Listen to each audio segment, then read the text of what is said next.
My name's Eli Stanton, and I've lived off the grid for nearly a decade now. The dense forests of northern Maine have been my home, my sanctuary, and my escape from a world that once threatened to consume me. It wasn't always like this. There was a time when I was just another cog in the machine, a systems analyst for a big tech firm in Boston. The job paid well, but it sucked the life out of me, one pixel at a time.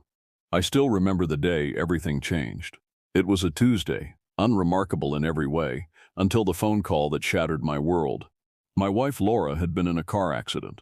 By the time I made it to the hospital, she was gone. The doctor said it was instantaneous, that she didn't suffer.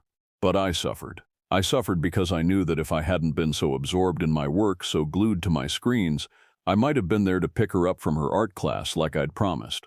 The guilt ate at me, gnawing away at my insides until there was nothing left but a hollow shell of the man I used to be.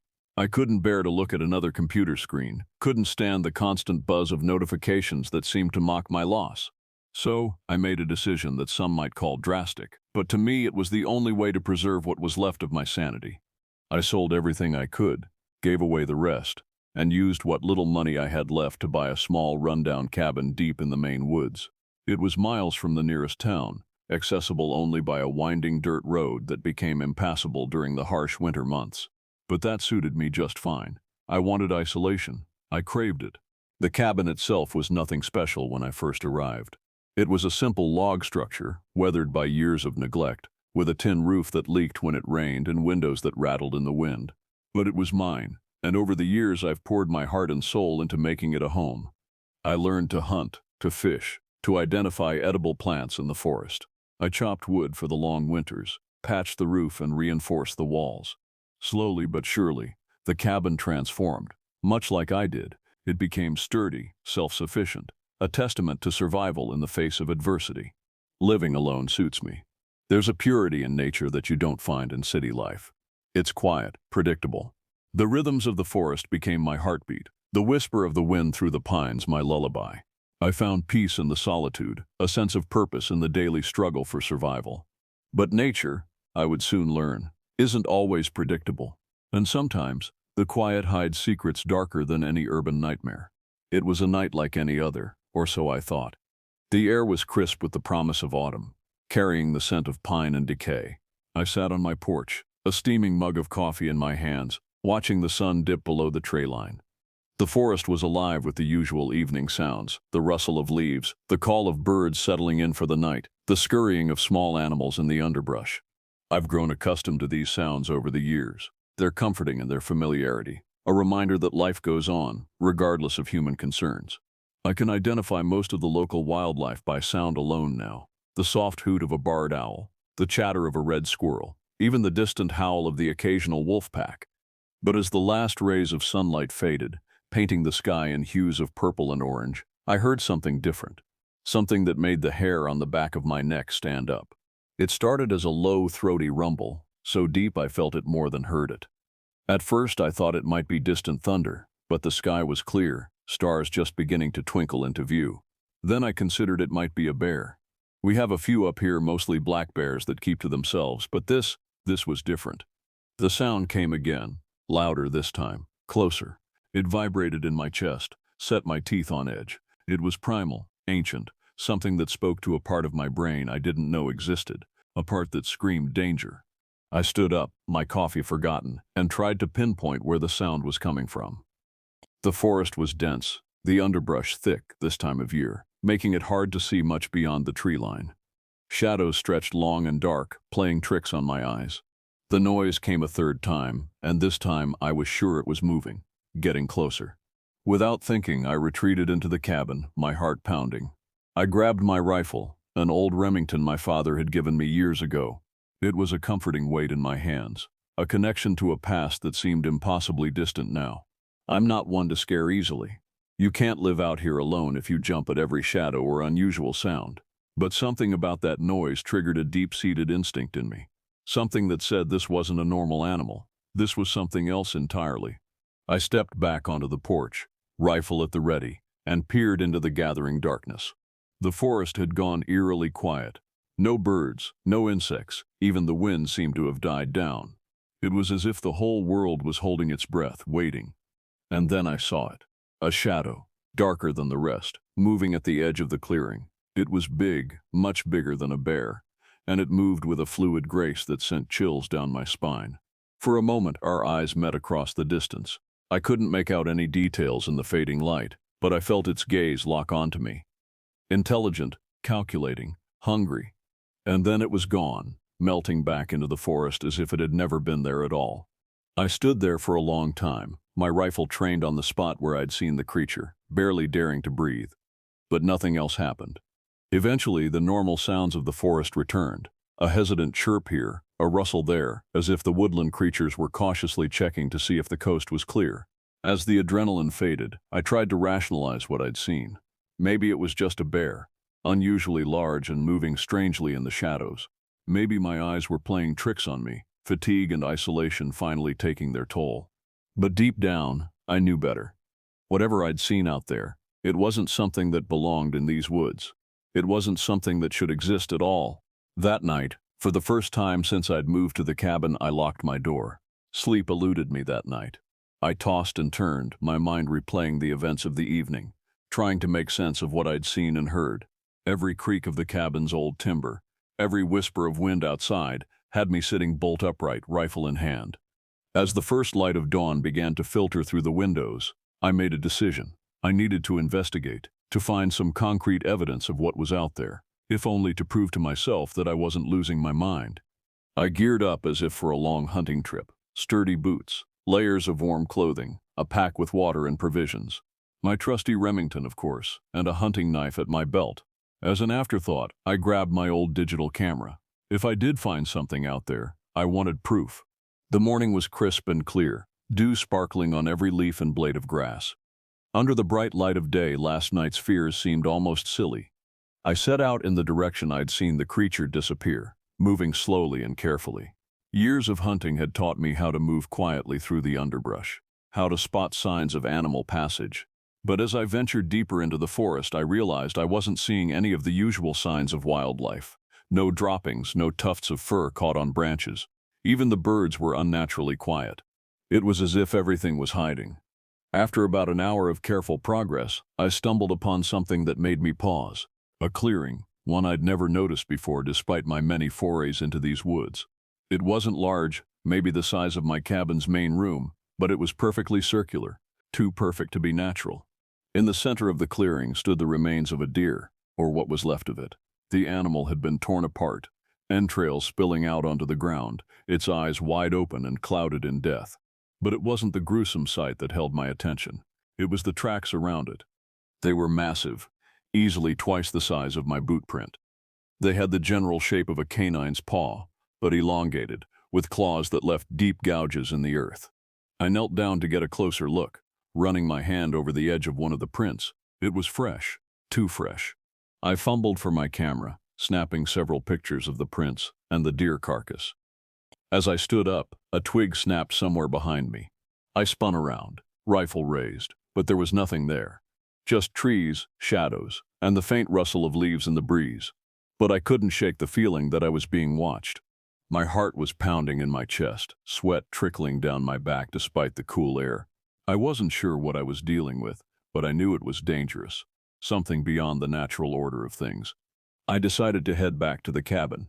Whatever was out here, I wasn't equipped to deal with it alone. I needed time to think, to plan, maybe to reach out to someone who might have answers.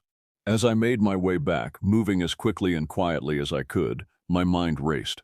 I'd never been one to believe in legends or folklore, but out here alone, with something unknown stalking the woods, those old tales my grandfather used to tell didn't seem so far-fetched. He'd spoken of creatures that lived in the deep woods, beyond the reach of civilization. Ancient things that had been here long before humans set foot on this land. Things that most people had forgotten, but that still remembered us. I reached the cabin and bolted the door behind me, something I hadn't done since I first moved out here. The cabin was sturdy, built by hand with thick logs and a reinforced door. I told myself that whatever was out there wouldn't be able to get in, but deep down I wasn't so sure. As I downloaded the pictures from my camera to my rarely used laptop, I couldn't shake the feeling that I'd crossed a line, that by seeking out whatever was out there, I'd drawn its attention. And now, it was hunting me. The hours dragged by as I sat in the growing darkness, the rifle across my lap listening. The forest was quiet again, unnervingly so. I thought about turning on the generator for some light, but the thought of the noise it would make stopped me. I didn't want to draw attention, not to this place, not to myself. As the sun set, painting the sky in brilliant oranges and reds before fading to an inky black, I found myself thinking about my life before the cabin, about Laura, about the life we'd planned together. We'd talked about having kids, about moving to a quiet suburb where we could have a garden and a dog. It all seemed so distant now, like a half-remembered dream. I wondered what Laura would think of me now, living alone in the woods, jumping at shadows. Would she be proud of how I'd learned to survive on my own? Or would she be sad to see how isolated I'd become? My musings were interrupted by a sound that made my blood run cold. That same low, throaty rumble I'd heard the night before, but closer now, much closer. I stood up slowly, careful not to make a sound, and moved to the window. The moonlight cast long shadows across the forest floor, and for a moment I thought maybe it had been my imagination playing tricks on me. But then I saw it. Standing just at the edge of the trees, partially obscured by shadows, was a creature unlike anything I'd ever seen before. It was huge, easily the size of a grizzly bear, but it moved with a fluidity that was almost feline. Its fur was dark, matted in places, and I could make out a long, narrow snout filled with sharp, jagged teeth. The closest thing I could compare it to was a hyena, but far more grotesque, more monstrous. Its eyes glowed with an unnatural intelligence, fixed on the cabin, fixed on me. And then it did something that made my heart nearly stop. It stood up on its hind legs. No animal should be able to do that. Not like this. It was almost humanoid in the way it moved, the way it stood, towering over the ground, and then it let out a sound that was halfway between a howl and a scream, a noise that echoed through the trees and set the night alive with movement. I could hear the distant calls of other animals responding, the forest suddenly alive with activity. But I barely registered it, my entire focus on the creature outside my cabin. I didn't wait to see what it would do next. I took aim and fired, the sound of the gunshot deafening in the enclosed space of the cabin. The creature recoiled, a dark liquid, blood, I assumed, spraying from its shoulder.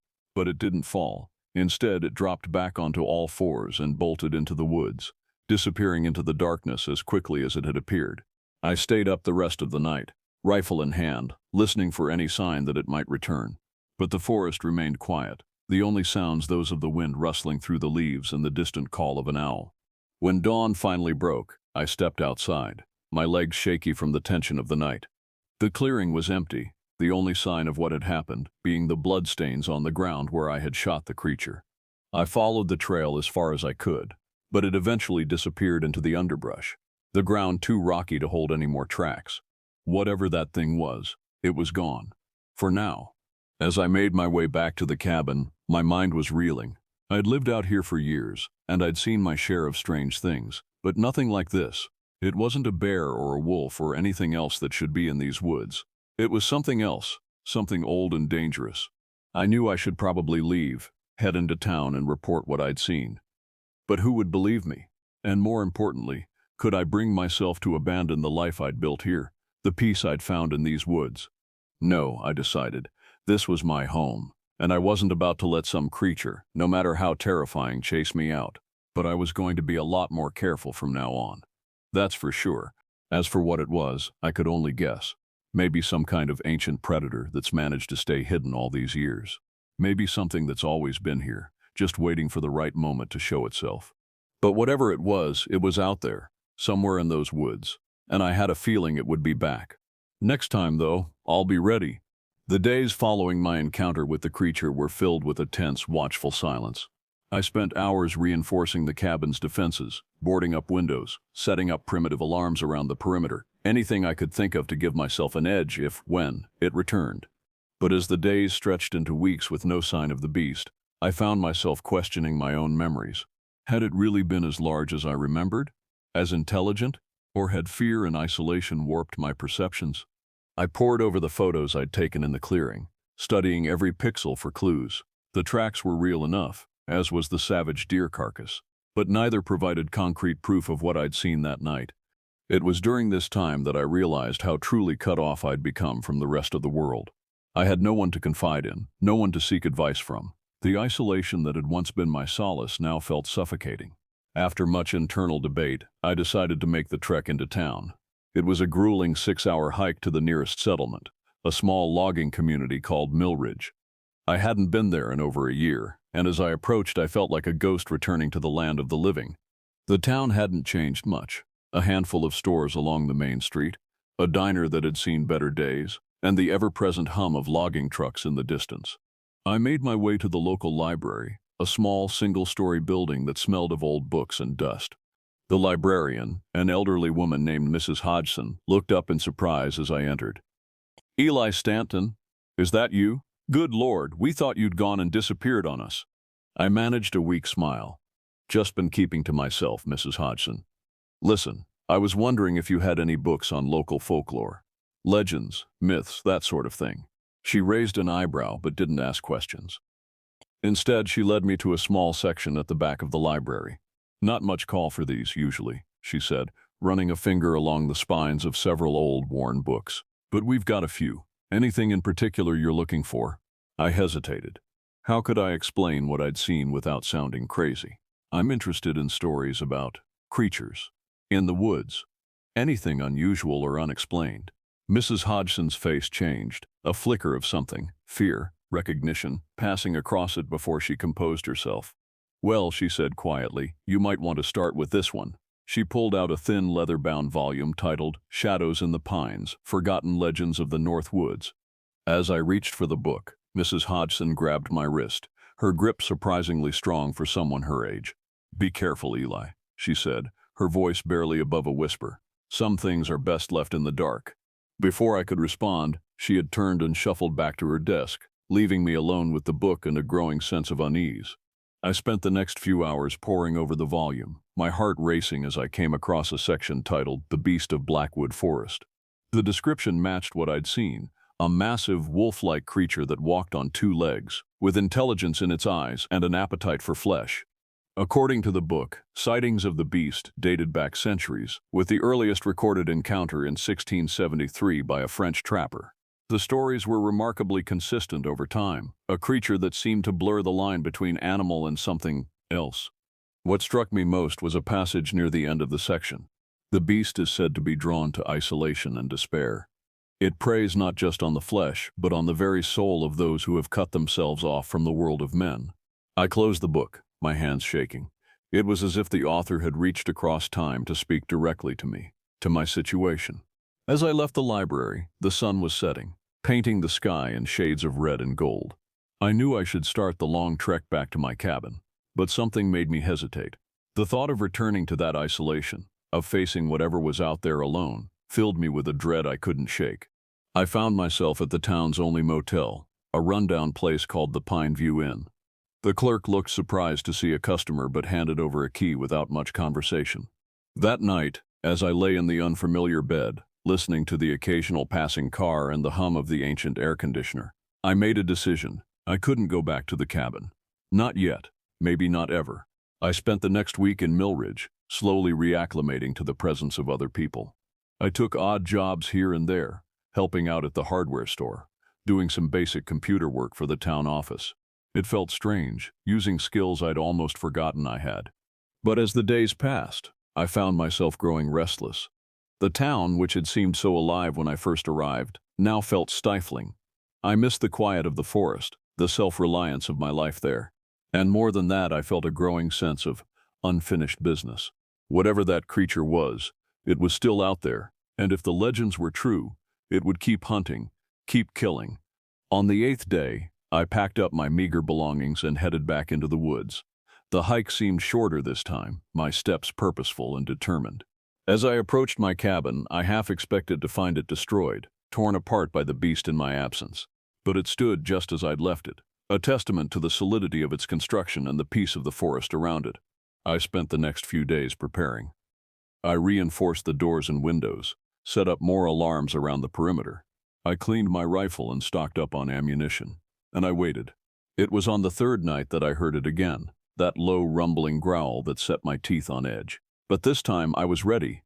I stepped out onto the porch, rifle in hand, and called out into the darkness. "I know you're out there. Show yourself." For a long moment there was silence. Then, from the shadows at the edge of the clearing, it emerged. It was just as I remembered, massive, with matted dark fur and eyes that glowed with an unnatural intelligence. But this time, I didn't feel fear. I felt recognition, as if I was facing a part of myself I'd long denied. The creature stood on its hind legs, towering over me, but it didn't attack. Instead, it tilted its head, as if considering me. In that moment, I understood. The beast wasn't just a predator. It was loneliness given form, isolation made flesh. It was everything I'd embraced when I'd cut myself off from the world, taken to its terrible logical conclusion. I lowered my rifle. "I'm not alone anymore," I said, my voice steady. "And neither are you." The creature let out a sound, not a growl this time, but something almost like a sigh. Then, slowly, it turned and loped back into the forest, disappearing into the shadows. I stood there for a long time, watching the spot where it had vanished. I knew it might return someday. The darkness, the isolation, they're always there, waiting at the edges of our lives. But for now, at least, they were gone, and I knew what I had to do. The next morning, I began the long hike back to Millridge. It was time to rejoin the world, to find a balance between the solitude I craved and the human connection I needed. As I walked, I thought about Laura, about the life we'd planned. I thought about the years I'd spent alone in these woods, and I thought about the future, uncertain, yes, but full of possibilities. The forest around me was alive with the sounds of birds, of small animals going about their lives. Somewhere in the distance, I heard the faint rumble of a logging truck. I smiled. It was good to be back. It's been 2 years since that night in the woods. I still live in my cabin, but I make regular trips into town now. I've even started doing some freelance IT work, using a satellite internet connection to stay connected to the outside world. Sometimes, on quiet nights, I think I hear that low growl in the distance, but it doesn't fill me with fear anymore. Instead, it's a reminder of the darkness we all carry inside us, and of the importance of facing it head-on. I don't know if what I saw was real, or some manifestation of my own lonely psyche. But in the end, I suppose it doesn't matter. What matters is that I found my way back, to myself, to the world. And if you ever find yourself in the deep woods of northern Maine, and you hear something moving in the shadows, well, maybe it's just the wind. Or maybe it's something else. Something ancient and lonely, waiting for someone to understand. Just remember, the real monsters aren't in the forest. They're the ones we create when we cut ourselves off from the world, when we forget what it means to be human. Stay connected, stay alive, and never stop moving forward.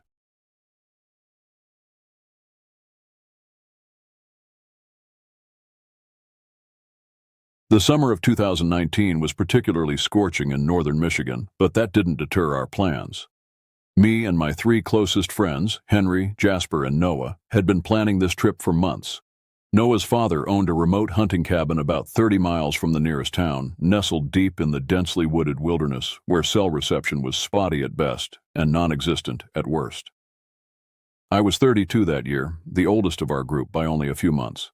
We'd all been friends since college, bonded by our shared love of the outdoors and an unspoken need to occasionally escape our increasingly demanding professional lives.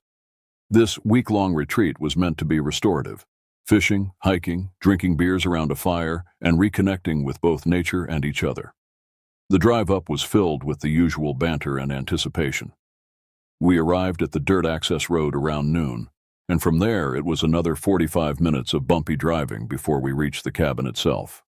"Home, sweet home," Noah announced as we pulled into the small clearing. The cabin was rustic but solid, a 2-bedroom structure built from weathered logs with a stone chimney rising from its center. A wide porch wrapped around the front, complete with a pair of rocking chairs that had seen better days. The surrounding forest was thick with towering pines and ancient oaks, their canopies creating a perpetual twilight even in the height of day.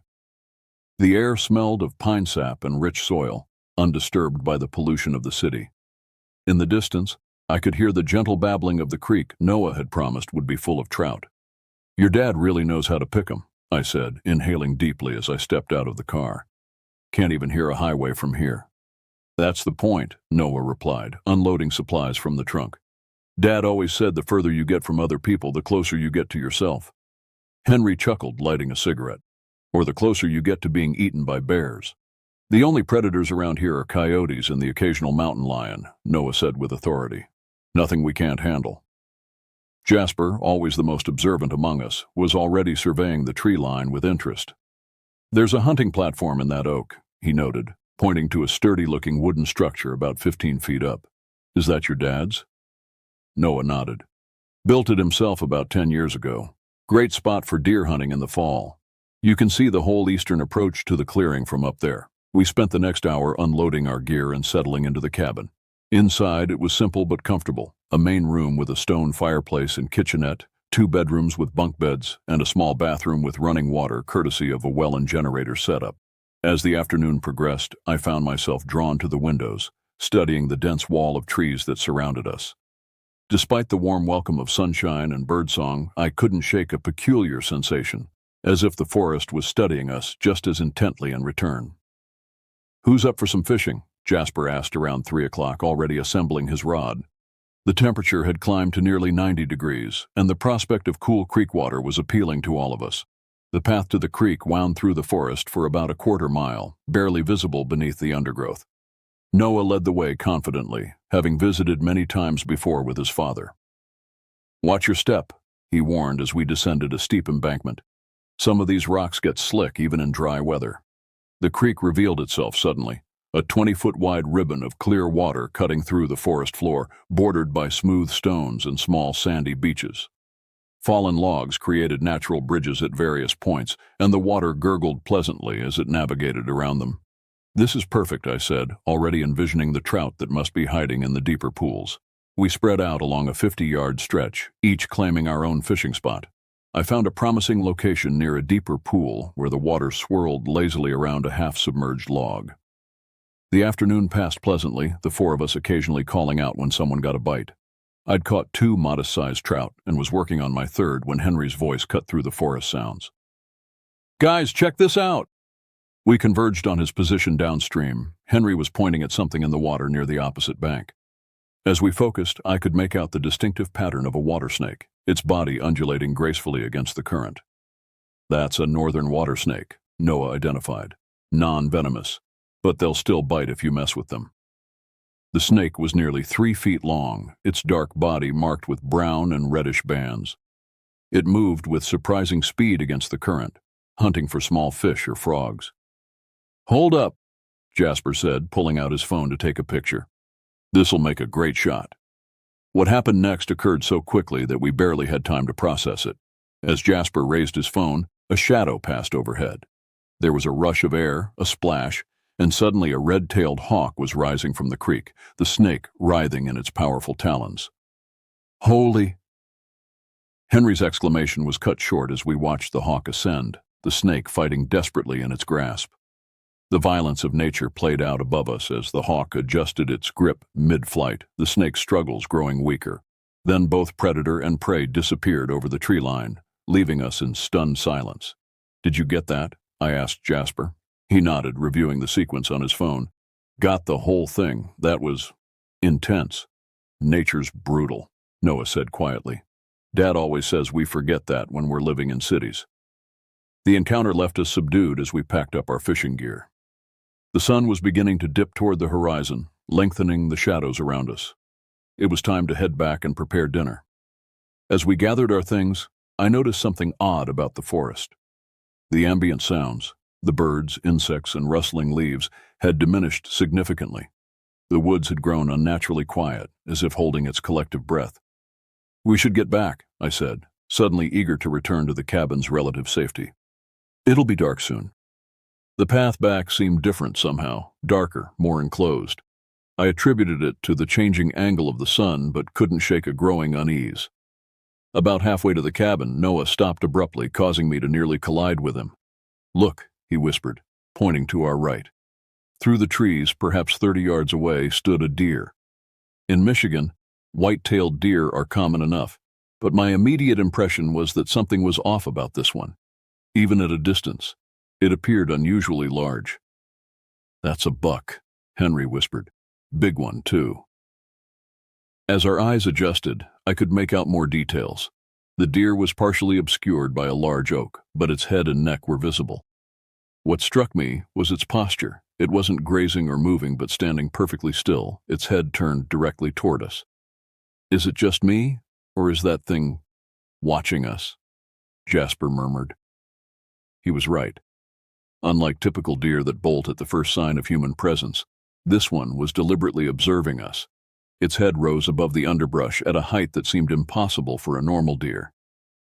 "Noah," I said quietly, "how tall would you say that thing is?" Noah squinted. "It's hard to tell from here, but that oak it's standing behind is one I know well. If its head is where I think it is, that deer has to be at least 7 feet at the shoulder." "That's impossible," Henry scoffed, but his voice lacked conviction. The deer continued to stare, unmoving. Then Henry, in a moment of either bravery or foolishness, stepped forward and made a soft clicking sound with his tongue, the kind you might use to call a dog. "Henry, what the hell?" I hissed. "It's not a freaking dog." "I just want to see what it does," he replied, making the sound again. The deer's response was subtle but unmistakable. Its head tilted slightly, an almost human gesture of curiosity. Then very deliberately it stepped backward, disappearing behind the tree. We waited for it to emerge on the other side, but it never did. "Let's keep moving," Noah said, his earlier confidence noticeably diminished. No one argued. We continued toward the cabin at a quicker pace, each lost in thought. I found myself repeatedly glancing over my shoulder, unable to shake the feeling that we were being followed. The familiar outline of the cabin was a welcome sight as we emerged from the tree line. The building seemed somehow smaller and more vulnerable than it had earlier, dwarfed by the surrounding forest that now took on a more oppressive quality in the fading light. "I'll get the fire going," Noah announced, heading for the stone fire pit in front of the cabin. "We should cook those fish before they spoil." While Noah busied himself with the fire, Henry lit another cigarette and settled into one of the porch chairs. Jasper and I decided to pass the time with a little competition. "Bet I can stick this tomahawk in that dead pine over there," Jasper challenged, retrieving a small throwing axe from his bag. "You're on," I replied, grateful for the distraction. "Loser cooks dinner."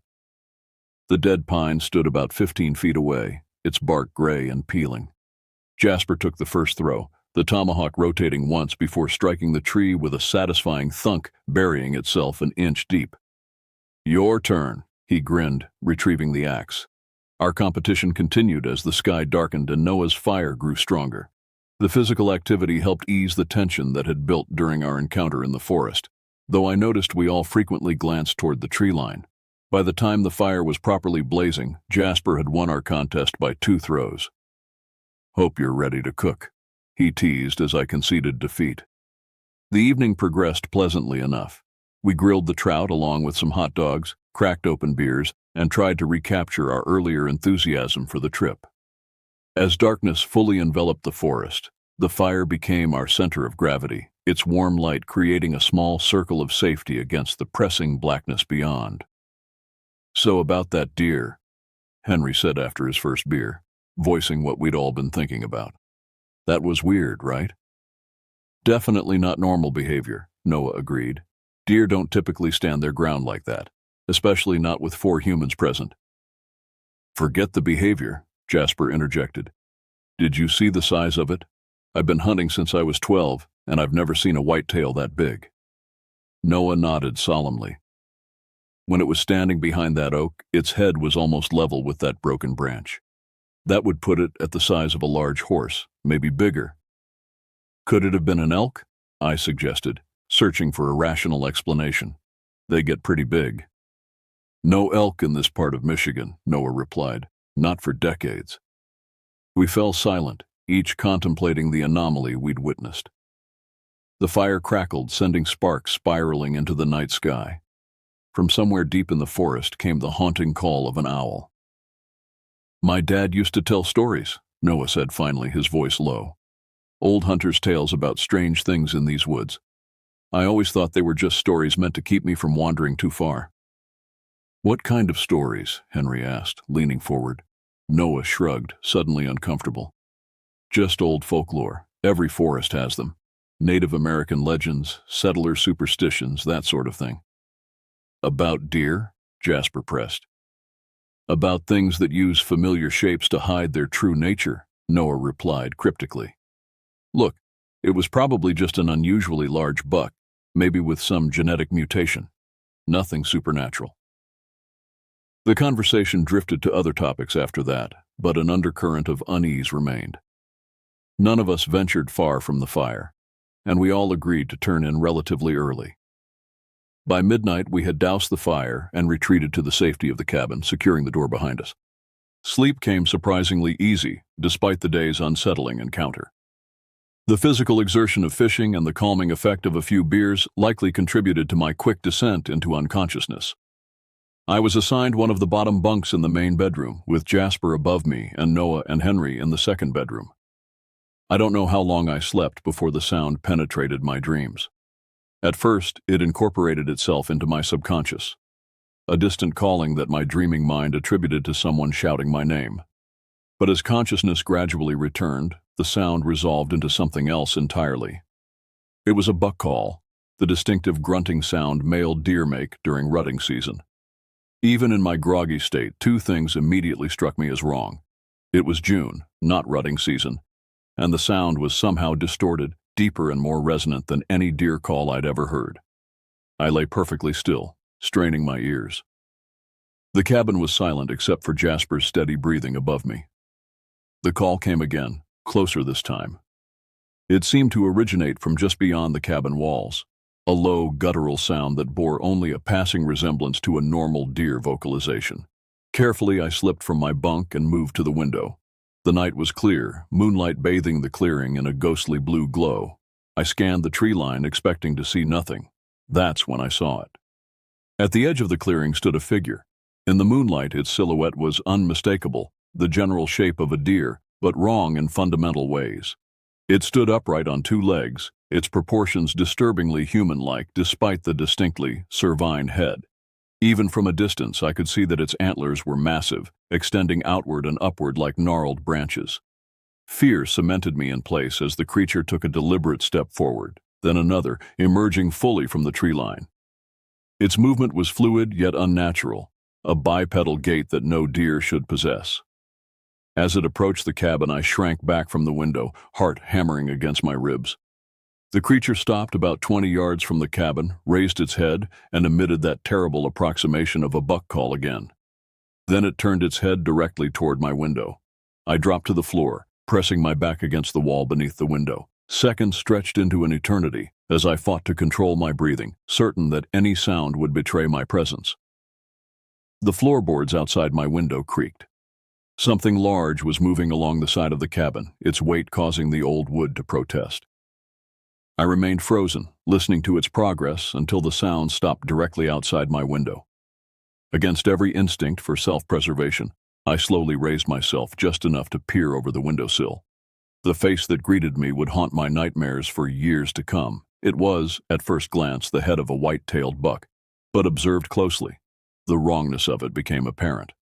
The eyes were too forward-facing, too intelligent. The mouth, partially open as it exhaled cloudy breath against the glass, contained teeth that no herbivore should possess, sharp, almost canine in appearance. The creature's head nearly reached the top of the window, which I knew to be over 7 feet from the ground. Its antlers extended beyond, scraping softly against the cabin's wooden exterior. We stared at each other through the glass, separated by mere inches. Its eyes reflected the moonlight with an unnatural amber glow. There was intelligence in that gaze, a calculating awareness that sent waves of primal terror through my body. Then, ever so slowly, it raised one limb. Not a hoof, but something closer to a hand, with elongated fingers ending in dark, curved claws. It pressed this appendage against the glass as if testing its strength. I remained paralyzed, certain that any movement would provoke an attack. The creature continued its examination of the window, running its clawed hand along the frame, searching for weakness. Finding none, it lowered its appendage and took a step back. For a moment, I thought it was leaving. Instead, it tilted its head in that unsettlingly human manner, turned, and moved away from my window, heading toward the other side of the cabin, toward Henry and Noah's room. I don't know how long I remained frozen beneath the window. My mind raced with conflicting impulses: hide, warn my friends, find a weapon. Before I could decide on a course of action, a blood-curdling scream tore through the cabin. "Get away from me!" Henry's voice, pitched high with terror, galvanized me into action. I lurched to my feet as Jasper jolted awake above me. "What's happening?" he demanded, already scrambling down from his bunk. "Something's attacking Henry," I gasped, rushing toward the door. "The deer! It's not a deer!" We burst into the hallway just as Noah emerged from the second bedroom, shotgun in hand. "It was at the window," he said, his face pale in the dim light. Reaching inside. Another scream from Henry propelled us into the bedroom. He was pressed against the far wall, his right arm clutched to his chest, blood seeping between his fingers. "It had my arm," he choked out, tried to pull me through the window. The window beside his bunk was open several inches. Henry had always preferred fresh air while sleeping. Outside, we could hear heavy movement, branches snapping under substantial weight. "We need to close and lock every entrance," Noah commanded, taking charge. "Windows, doors, everything, now!" We moved with desperate efficiency, securing each potential entry point. As I rushed to lock the front door, a heavy impact shook the entire structure. Something large had slammed against the wall. "It's testing the cabin," Noah said grimly, checking the shotgun's chamber. "Looking for a way in." The distorted buck call sounded again, now directly outside the main room. It was followed by another impact, this one against the door. The wood creaked but held. "What the hell is that thing?" Jasper whispered, his earlier bravado completely evaporated. "I don't know," Noah admitted, positioning himself in the center of the room with the shotgun raised. "But it's not leaving." The attacks continued, methodical and determined. The creature circled the cabin, testing each wall, window, and door. Occasionally, we caught glimpses of it through the windows, always that impossible silhouette, part deer, part man, wholly terrifying. Henry sat at the kitchen table, his wounded arm now bandaged with a torn t-shirt. The cuts were deep but had mostly stopped bleeding. "It had claws," he said dully, staring at nothing. "And fingers, like hands, but not hands." None of us knew how to respond to that. The siege continued for what felt like hours. The creature seemed tireless in its determination to find a way inside. We took turns watching the windows while Noah kept the shotgun trained on the most vulnerable points. "If it gets in," he said quietly during a momentary lull in the attacks, "aim for the chest. Even if it's not natural, it should still have vital organs." The implication hung heavy in the air. None of us had come on this trip expecting to fight for our lives. Around 3 a.m., the attacks suddenly ceased. The forest fell silent, not even the normal nocturnal sounds penetrating the quiet. We remained vigilant, certain it was a trick, a lull designed to lower our guard. "Do you think it's gone?" Jasper finally asked after 30 minutes of silence. "I'm not counting on it," Noah replied, his knuckles white around the shotgun. "But maybe it's regrouping, or hunting. Either way, we stay locked down until daylight." Dawn couldn't come fast enough. First light arrived with agonizing slowness. None of us had slept, our nerves frayed by the night's ordeal. As sunlight gradually filtered through the windows, we remained huddled in the main room, waiting for full daybreak before considering our next move. "I need to see outside," Noah finally said, as the sun cleared the eastern tree line. "We need to know what we're dealing with." With the shotgun at the ready, he cautiously approached the front window. The rest of us hung back, prepared to barricade ourselves in the bedrooms if necessary. "I don't see anything moving," Noah reported after scanning the clearing. "But there's evidence." "What kind of evidence?" I asked, dreading the answer. Noah didn't respond immediately. Instead, he moved to each window methodically, surveying the area around the cabin. His expression grew increasingly troubled. "It's safe to go out," he announced finally. "At least I think it is, but you need to see this for yourselves." We carefully unbarricaded the front door.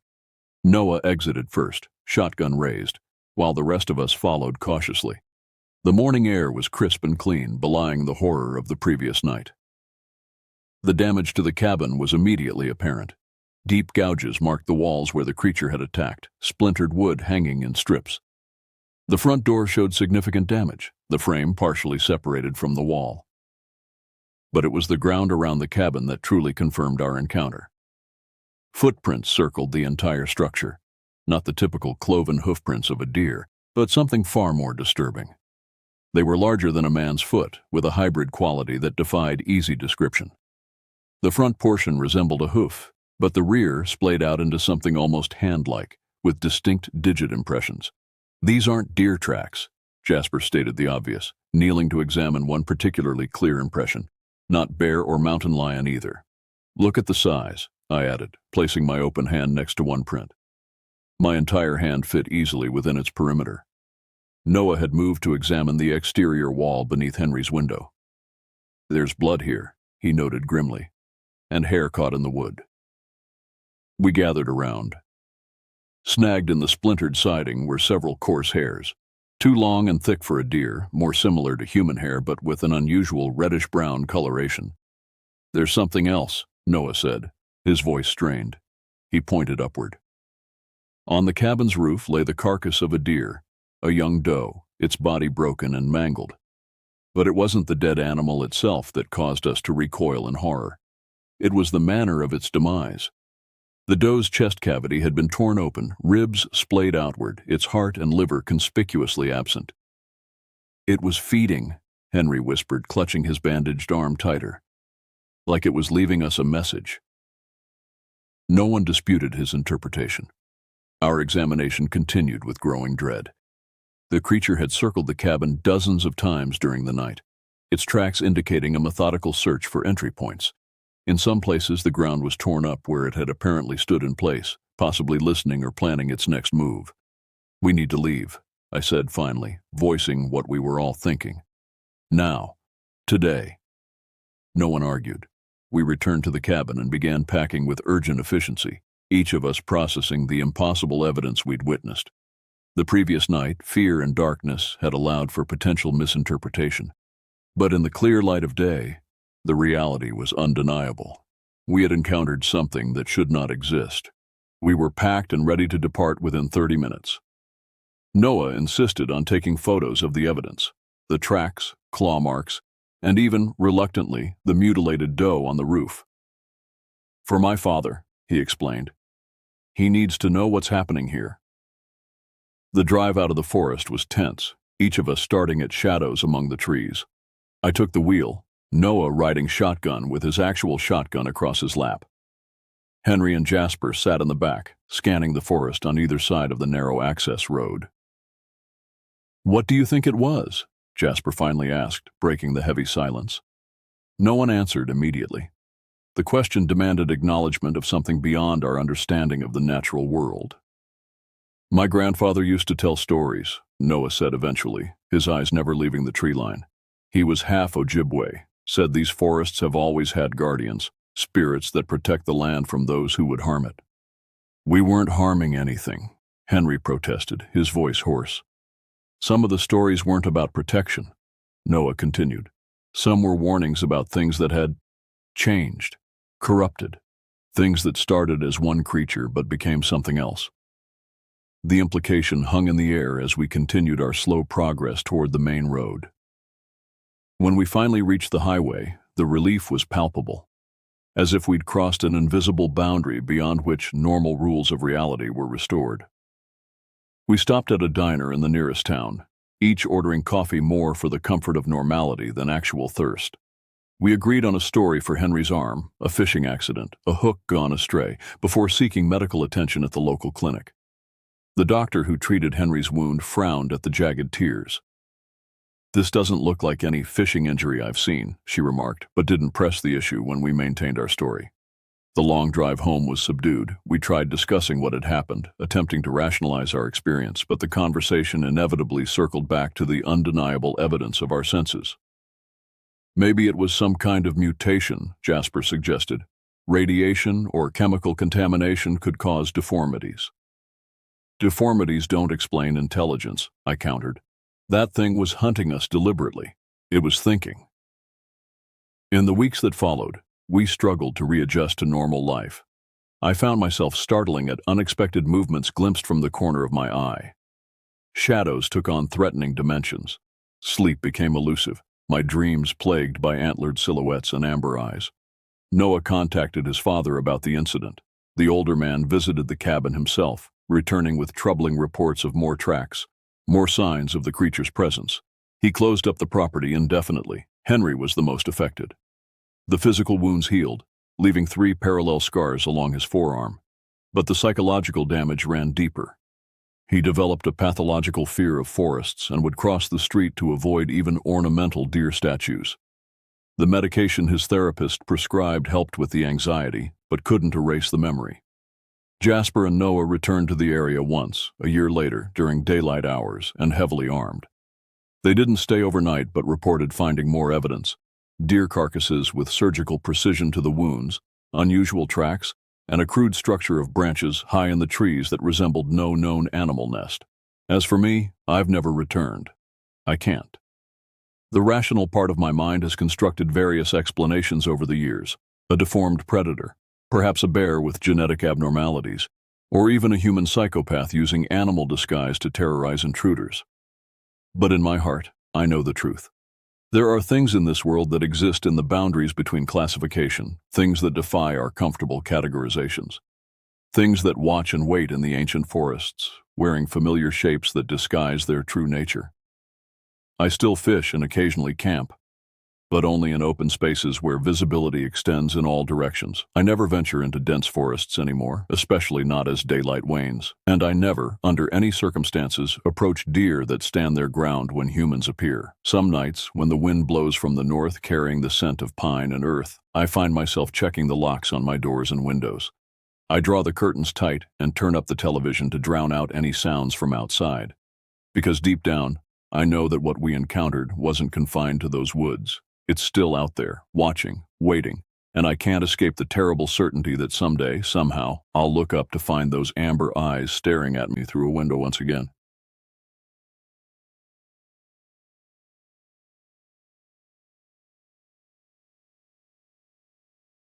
The gravel crunched beneath our boots as we made our way down the winding trail toward Cabin 7. November 2019 had brought an early frost to the Adirondack Mountains, and the bare branches overhead created a skeletal canopy against the gray afternoon sky. My 18-year-old daughter Megan walked beside me, her breath forming small clouds in the crisp air as she took in her first glimpse of the remote camp that had been part of my life for over 3 decades.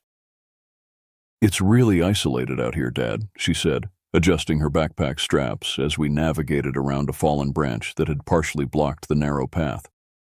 I nodded, remembering my own first impression of this place back in 1987 when I was just a college freshman. The camp, owned by my alma mater, consisted of 10 rustic cabins scattered throughout nearly 200 acres of pristine wilderness. Each structure was positioned strategically to provide maximum privacy, connected only by a network of hiking trails that meandered through towering pines and hardwood groves. The quarter-mile walk from the parking area felt longer than usual, weighed down as we were with supplies for our 3-day retreat. I had specifically requested Cabin 7 because it sat in what the camp staff called the glade, a small clearing surrounded by ancient hemlocks that created a natural amphitheater of sorts. A thin walking path continued past the cabin's front porch, eventually leading to the more remote cabins deeper in the woods.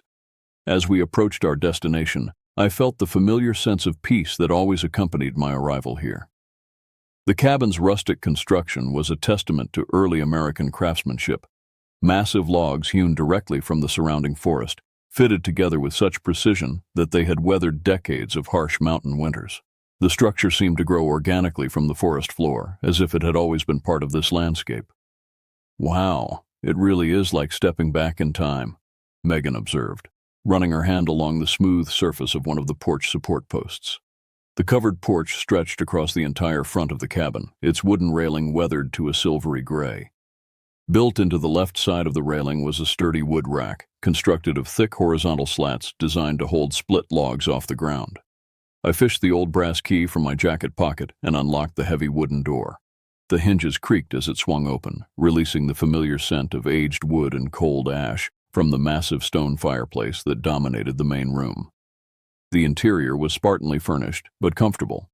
2 well-worn leather couches arranged around the hearth, a solid oak dining table, and a galley kitchen that looked like it hadn't been updated since the 1960s.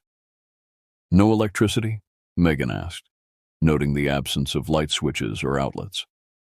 Propane lanterns only, I confirmed, pointing to the brass fixtures mounted on the log walls. And no running water either. See that blue container by the sink? That's our water supply for the next 3 days. She examined the 10-gallon plastic jug positioned to the left of the simple porcelain sink, which was set into a wooden counter against the far wall. The primitive conditions were part of the camp's charm, designed to encourage disconnection from the modern world and reconnection with simpler pleasures. Behind the main room, a narrow hallway led to 2 small bedrooms, each furnished identically with twin beds positioned against opposite walls and a single window centered between them. The beds were covered with thick wool blankets that smelled faintly of cedar from the storage chests where they spent the off-season. "I call the left bed," Megan announced, dropping her duffel bag on the mattress nearest the exterior wall.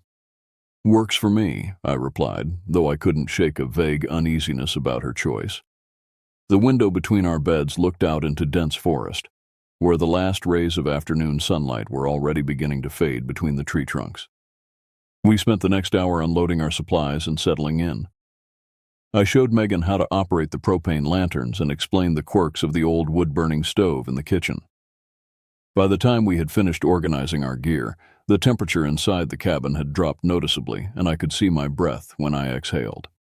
"Time to earn our warmth," I announced, grabbing the splitting axe from its hook beside the back door. One of the camp traditions is that every guest splits their own firewood. Good exercise and guarantees you'll appreciate the heat. Outside, a neat pile of seasoned logs waited beside the chopping block, positioned about 50 yards behind the cabin. The wood had been cut from trees that had fallen naturally in recent storms, part of the camp's sustainable forestry practices. As we worked, taking turns with the heavy axe, I found myself frequently glancing toward the tree line. The forest seemed unusually quiet for this time of day, lacking the typical sounds of small animals foraging for winter provisions. Megan proved surprisingly adept with the axe, her college softball training evident in her smooth, powerful swing. Within 30 minutes, we had accumulated enough split wood to last through the cold night ahead, plus extra for the following day. As we carried armloads of the fragrant pine and oak back to the cabin, the sun finally disappeared behind the western ridgeline, plunging the glade into premature twilight. Loading the wood onto the stone hearth inside, I built our first fire with the practiced efficiency of someone who had performed this ritual countless times. The kindling caught quickly, followed by progressively larger pieces, until flames danced cheerfully in the firebox. We arranged the excess wood in the rack on the porch, stacking it carefully to promote air circulation and prevent moisture buildup. By the time we had finished our preparations, full darkness had settled over the camp. The only illumination came from our fire and the soft glow of a single propane lantern I had lit above the kitchen counter. Outside, the November night pressed against the windows like a living thing, and the temperature continued its steady descent toward what the weather forecast had predicted would be a record-breaking low for this date. "I can see why you love it here," Megan said as we settled onto one of the couches I had turned to face the fireplace. "It's like the rest of the world doesn't exist." I nodded, opening the paperback novel I had brought for the trip. The isolation was indeed one of the camp's greatest attractions. No cell phone service, no internet, no distractions from the constant connectivity that defined modern life. Here, time moved at the pace of burning logs and turning pages, measured by the gradual accumulation of glowing coals rather than digital clocks. We cooked our dinner on the wood stove, a simple meal of roasted chicken and vegetables that tasted infinitely better in this setting than it would have in any restaurant. The only sounds were the crackling of burning wood and the occasional settling creaks of the old cabin, adjusting to the dropping temperature. Even the wind had died away, leaving us in a bubble of perfect silence. As we cleaned up after dinner, I caught myself listening for sounds from outside, not from any sense of danger, but from long habit. In 30 years of visits to this camp, I had heard every variety of night sound these mountains could produce. The haunting calls of loons from distant lakes, the rustle of deer moving through underbrush, the sharp crack of branches breaking under the weight of snow or ice. Tonight, however, the forest remained eerily quiet, as if every living creature had decided to remain hidden. That first night, I slept better than I had in months. The combination of crisp mountain air, physical exertion from splitting wood, and the hypnotic warmth of the dying fire created perfect conditions for deep, dreamless rest. I woke naturally as pale dawn light filtered through the frost-covered windows, feeling refreshed and eager to share this special place with my daughter. The temperature inside the cabin had dropped considerably during the night. I could see my breath clearly as I quietly rebuilt the fire from the cold ashes. The ritual of coaxing flames back to life from buried embers always gave me a sense of primitive satisfaction, connecting me to generations of humans who had performed this same essential task. Megan emerged from the bedroom as the coffee began percolating on the wood stove, her hair tousled and her cheeks pink from the cold. "I can't believe how quiet it was," she said, wrapping herself in one of the wool blankets from her bed. "I usually need some kind of background noise to fall asleep, but last night was different. The silence was almost comfortable." After a hearty breakfast of scrambled eggs and bacon cooked on the old cast-iron stove, we set out to explore the broader camp property. I wanted to show Megan some of the other cabins where I had stayed over the years, each with its own character and history. The morning air was sharp and clean, scented with pine resin and the earthy smell of decomposing leaves. We hiked the main trail that connected all 10 cabins, stopping to examine the architectural details that made each structure unique. Cabin 3, where I had stayed during my honeymoon 25 years earlier, featured an elaborate stone chimney decorated with fossils found on the property. Cabin 9, perched on a small bluff overlooking a beaver pond, had been built entirely from American chestnut logs, now an impossibly rare and valuable wood. The clouds had thickened during our walk, and by the time we returned to Cabin 7 around noon, a light drizzle had begun to fall.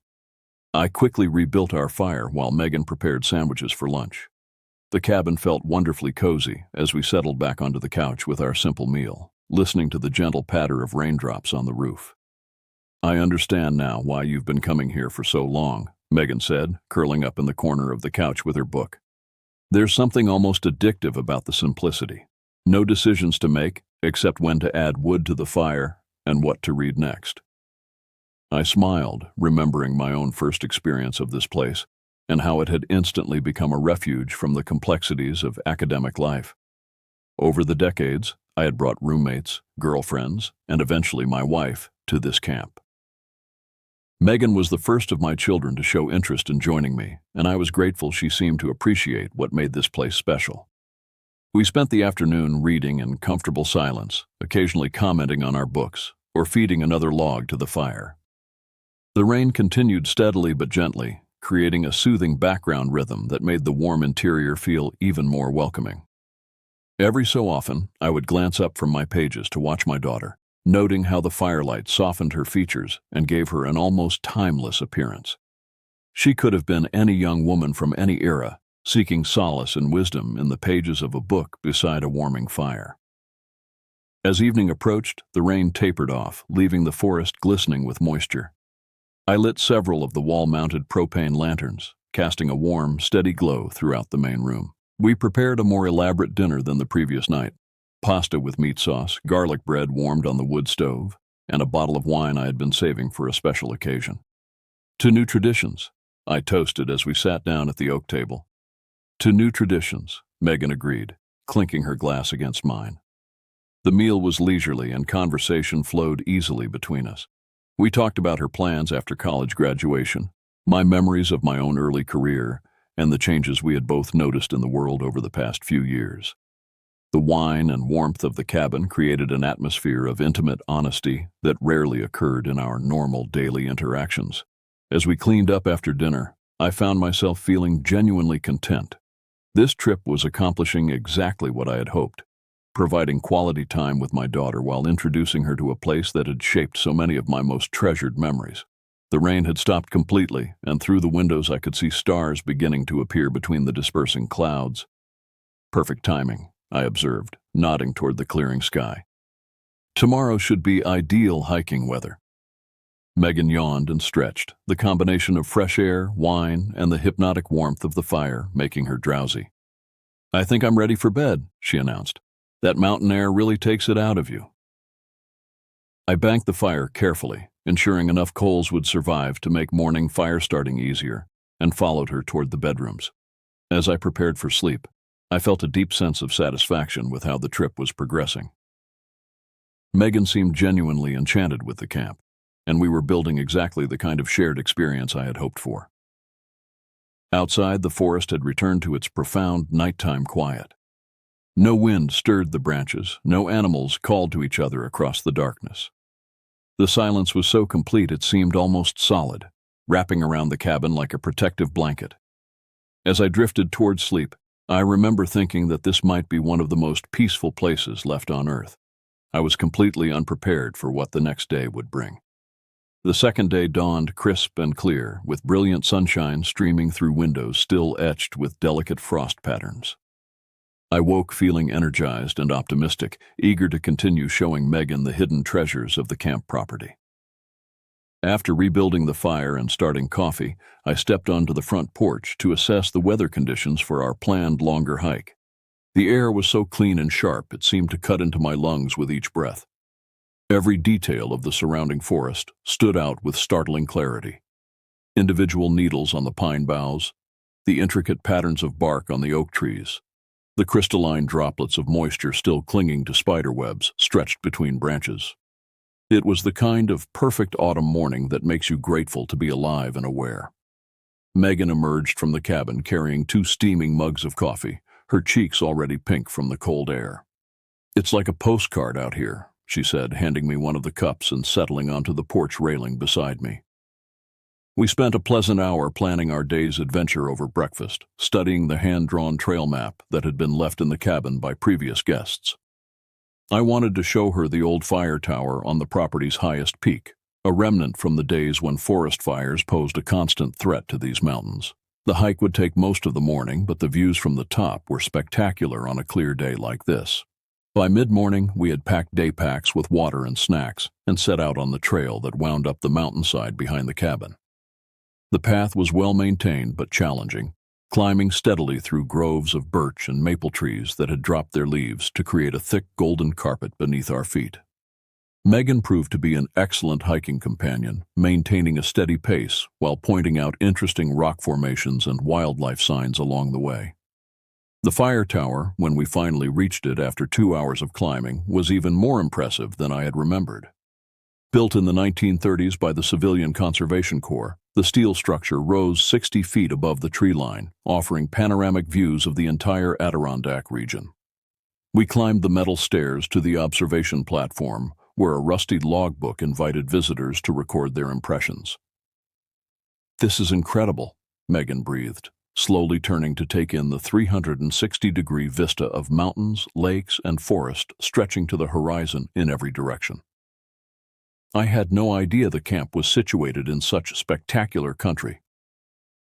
I pointed out various landmarks visible from our elevated perch, the lake where I had learned to canoe as a college student, the ridgeline that marked the boundary of the state park, the distant peaks where serious mountaineers tested their skills against some of the Northeast's most challenging climbs. For nearly an hour we remained on the platform, sharing stories and simply absorbing the magnificent scenery. The hike back down to Cabin 7 took less time than the ascent, but our legs were definitely feeling the effects of the morning's exertion by the time we reached the familiar clearing. The sun had climbed high enough to warm the air considerably, and we were both grateful to settle onto the front porch for a rest before preparing lunch. "I need to get that fire going again," I said, noting that the interior of the cabin felt noticeably cooler than when we had left. "Should have banked it better before we headed out." Inside, I knelt before the stone hearth and began the process of coaxing flames back to life from the few remaining embers buried in the ash. The wood I had left on the hearth that morning was bone dry and caught quickly, soon producing the cheerful crackling sound that had become the soundtrack to our stay. Within minutes, warmth began radiating from the fireplace, and the cabin regained its welcoming atmosphere. Megan had taken her customary position on the couch, book in hand, when we both heard it. The sound came from directly behind us, outside the cabin, but very close. It was unlike anything I'd ever heard before, a rolling, rumbling noise that seemed to move from left to right across what I knew had to be the front porch. My first thought was that one of the logs from the wood rack had somehow shifted and rolled across the wooden decking, but something about the sound felt wrong. It was too deliberate, too controlled to be a simple case of gravity acting on an unstable piece of firewood. Megan and I locked eyes immediately, both of us frozen in position on the couch. "Did you hear that?" I asked, though her expression made the question unnecessary. "Yes," she whispered. but it sounded like it came from back there. She pointed toward the rear of the cabin, which confused me because I was certain the sound had originated from the front porch area. I stood up slowly, my heart rate accelerating as I tried to process what we had just experienced. In all my years of visiting this camp, I had become familiar with every sound the forest could produce. Falling branches, small animals scurrying through underbrush, the occasional larger mammal moving through the vicinity. This sound was different. It had an intentional quality that suggested intelligence behind it. Probably just some other guests walking along the trail, I said, though even as I spoke the words, I knew they weren't true.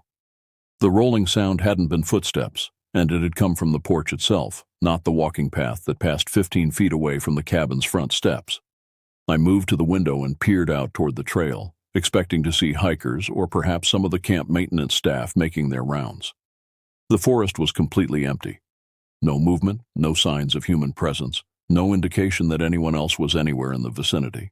Returning to where Megan sat, I could see fear beginning to creep into her expression. Her book lay forgotten in her lap, and her eyes had taken on a wide, alert quality that reminded me of how deer look when they sense a predator nearby. "I better take a look outside," I said, trying to keep my voice steady and reassuring. The last thing I wanted was for this incident to ruin what had been a perfect trip so far. I walked to the hearth and selected a piece of split wood about 3 feet long. Not quite a weapon, but something solid I could swing if the situation required it. The weight of the hardwood in my hands provided a small measure of comfort as I approached the front door. "I'll be right back," I told Megan, though I noticed my voice sounded less confident than I had intended.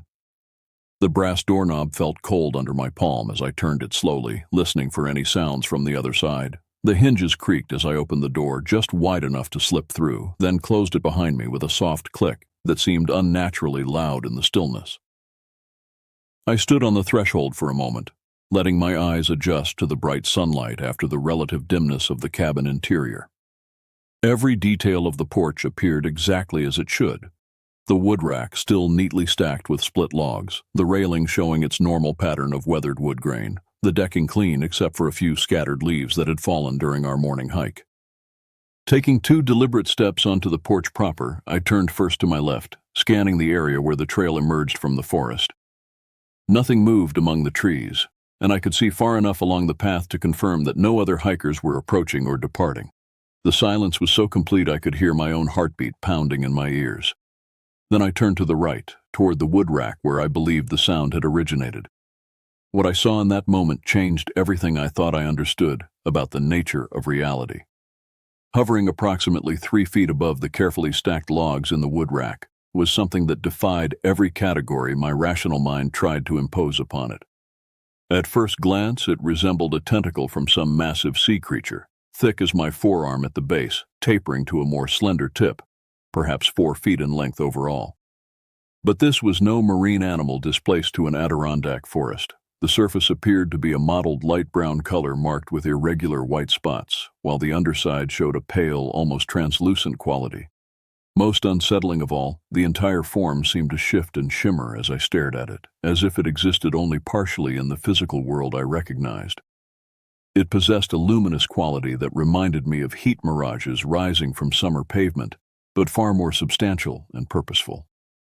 The moment my eyes fully focused on this impossible apparition, it reacted to my presence with startling intelligence. The appendage quickly withdrew, pulling back around the corner of the cabin with smooth, fluid motion that suggested complete awareness of being observed. There was nothing random or instinctive about its movement.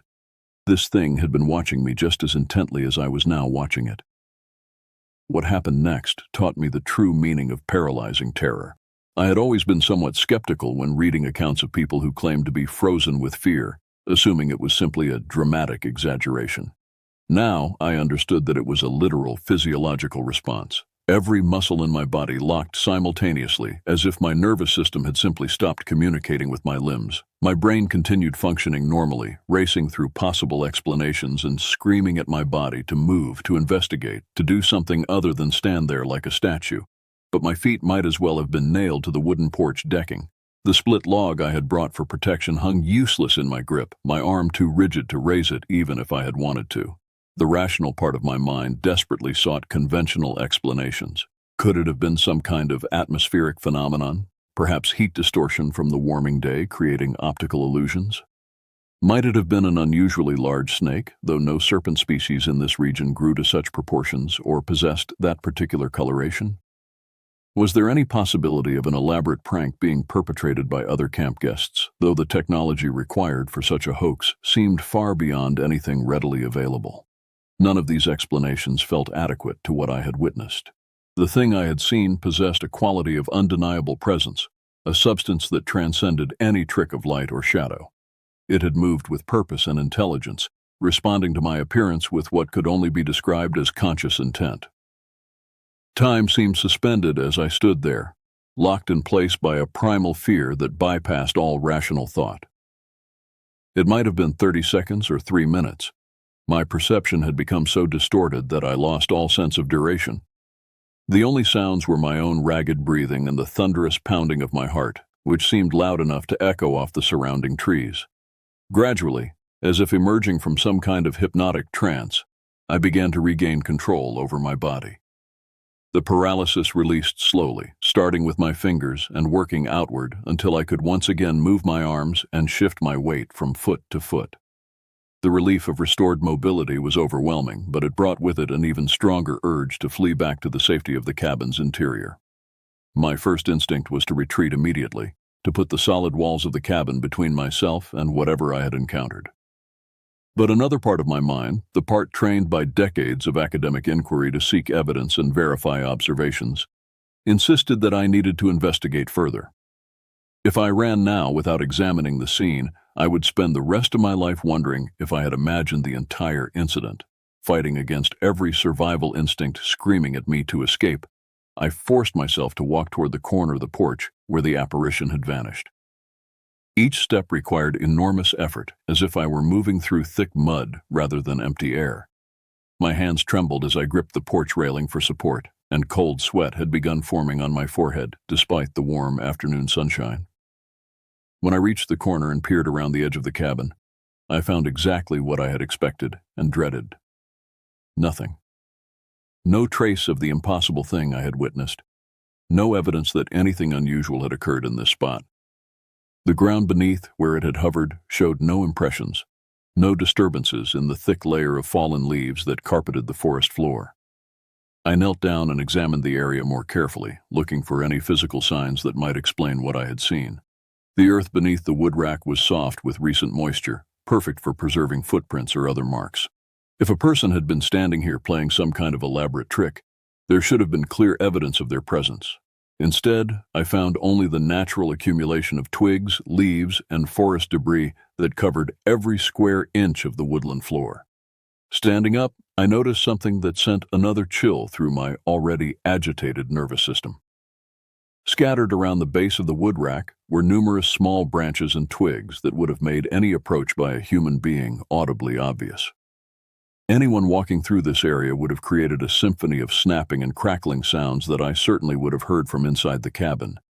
Yet the rolling sound that had drawn my attention had been completely isolated, no accompanying footsteps or rustling vegetation. This observation forced me to confront an uncomfortable conclusion. Whatever I had seen could not have been produced by any conventional human presence. The physical evidence simply didn't support that explanation, leaving me to grapple with possibilities that challenged everything I thought I knew about the nature of reality. Knowing that I needed to conduct a thorough examination of the entire area before returning to face my daughter's questions, I began a systematic circuit of the cabin's perimeter. My academic training and research methodology proved useful even in this bizarre situation. I would document everything I found, or more importantly, everything I didn't find. Starting from the front porch, I moved clockwise around the structure, examining every square foot of ground for any evidence of human intrusion. The cabin sat in a roughly circular clearing, about 50 yards in diameter, surrounded by dense forest that would make silent approach nearly impossible. Any person attempting to reach the building without using the established trail would have had to push through thick underbrush, inevitably leaving a trail of broken vegetation and disturbed earth. The soft soil around the cabin's foundation showed only the expected impressions, My own footprints from our wood-splitting activity the previous day, Megan's smaller tracks from when she had explored the area that morning, and the occasional paw prints of small woodland creatures going about their normal business. There were no human footprints other than our own. No trampled vegetation, no broken branches that might indicate someone had been lurking in the vicinity. As I completed my circuit and returned to the front porch, I felt a growing sense of unreality about the entire situation. The evidence clearly indicated that no other person had been near the cabin, yet I had undeniably witnessed something that appeared to possess intelligence and intent. The logical contradiction was maddening. My eyes and my scientific training were presenting me with incompatible conclusions. I climbed the steps back onto the porch and stood for a moment in the exact spot where I had first seen the apparition. In the bright afternoon sunlight, with birds beginning to resume their normal activities in the surrounding trees, the entire incident seemed almost dreamlike. Had I really seen what I thought I had seen? Could stress, altitude, or some other factor have caused a hallucination so vivid and detailed? But even as I tried to rationalize the experience, I couldn't shake the memory of how real it had appeared, how purposefully it had moved, how intelligently it had responded to my presence. Whatever I had witnessed possessed a quality of undeniable authenticity that no amount of logical analysis could dismiss. Taking a deep breath to compose myself, I opened the cabin door and stepped back inside. Megan was still sitting on the couch, but her posture had changed dramatically. Where before she had been relaxed and comfortable, now she sat rigidly upright, her book closed and forgotten beside her. Her eyes fixed on my face with an intensity that told me she was reading every detail of my expression for clues about what I had discovered. "Well?" she asked, her voice pitched higher than normal. "Did you find anything?" I closed the door behind me and leaned against it for a moment, trying to decide how much to tell her. The last thing I wanted was to frighten her unnecessarily, but I also couldn't simply pretend that nothing had happened. She had heard the same sound I had, and my extended absence had clearly given her time to work herself into a state of considerable anxiety. "I saw something," I said finally, choosing my words carefully. "Something unusual."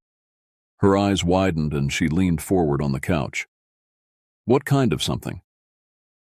I moved to the window and looked out toward the wood rack, half expecting to see the apparition materialize again in broad daylight. The porch appeared completely normal, with afternoon sunlight casting familiar shadows through the surrounding trees.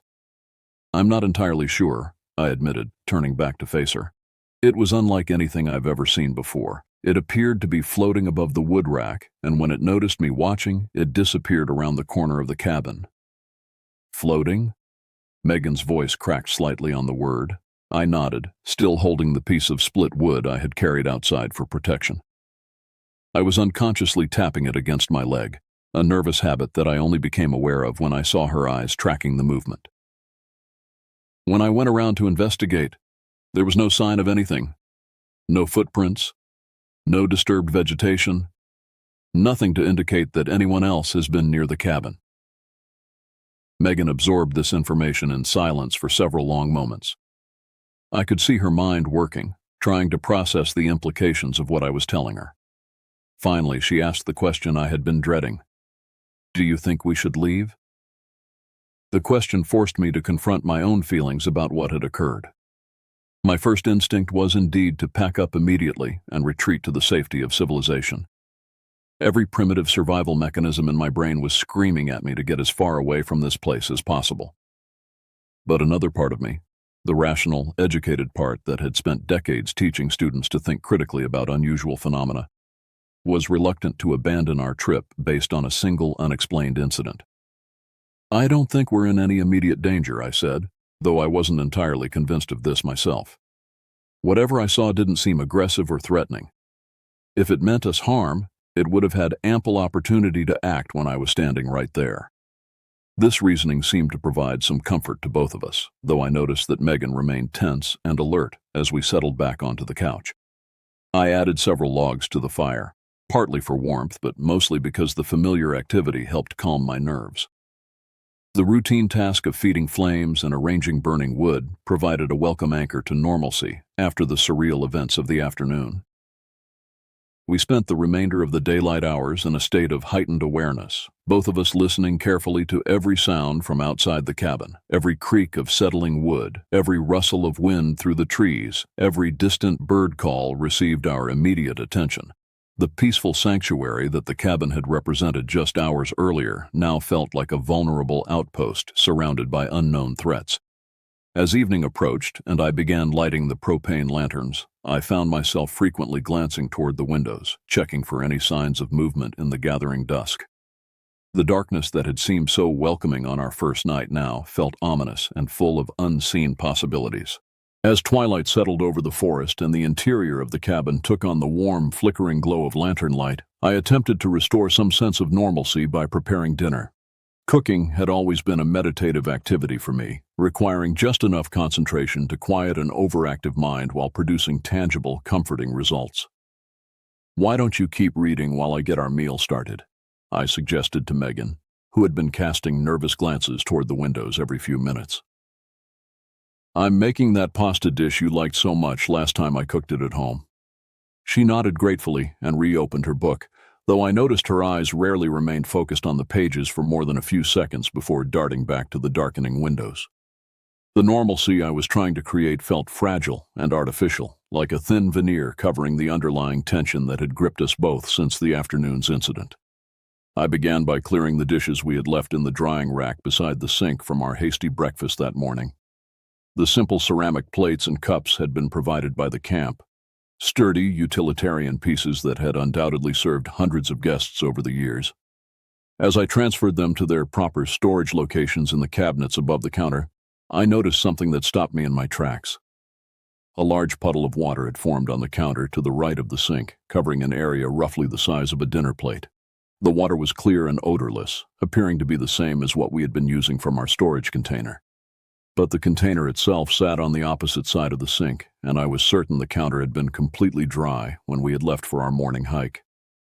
I called Megan over to examine the mysterious puddle, hoping she might have some explanation for its presence. She studied the area carefully, running her finger through the water to test its properties, but appeared as puzzled as I was. "Could it have dripped from somewhere?" she asked, looking up toward the ceiling above the counter. I had already considered this possibility and grabbed a flashlight to conduct a thorough examination of the area above where the water had appeared.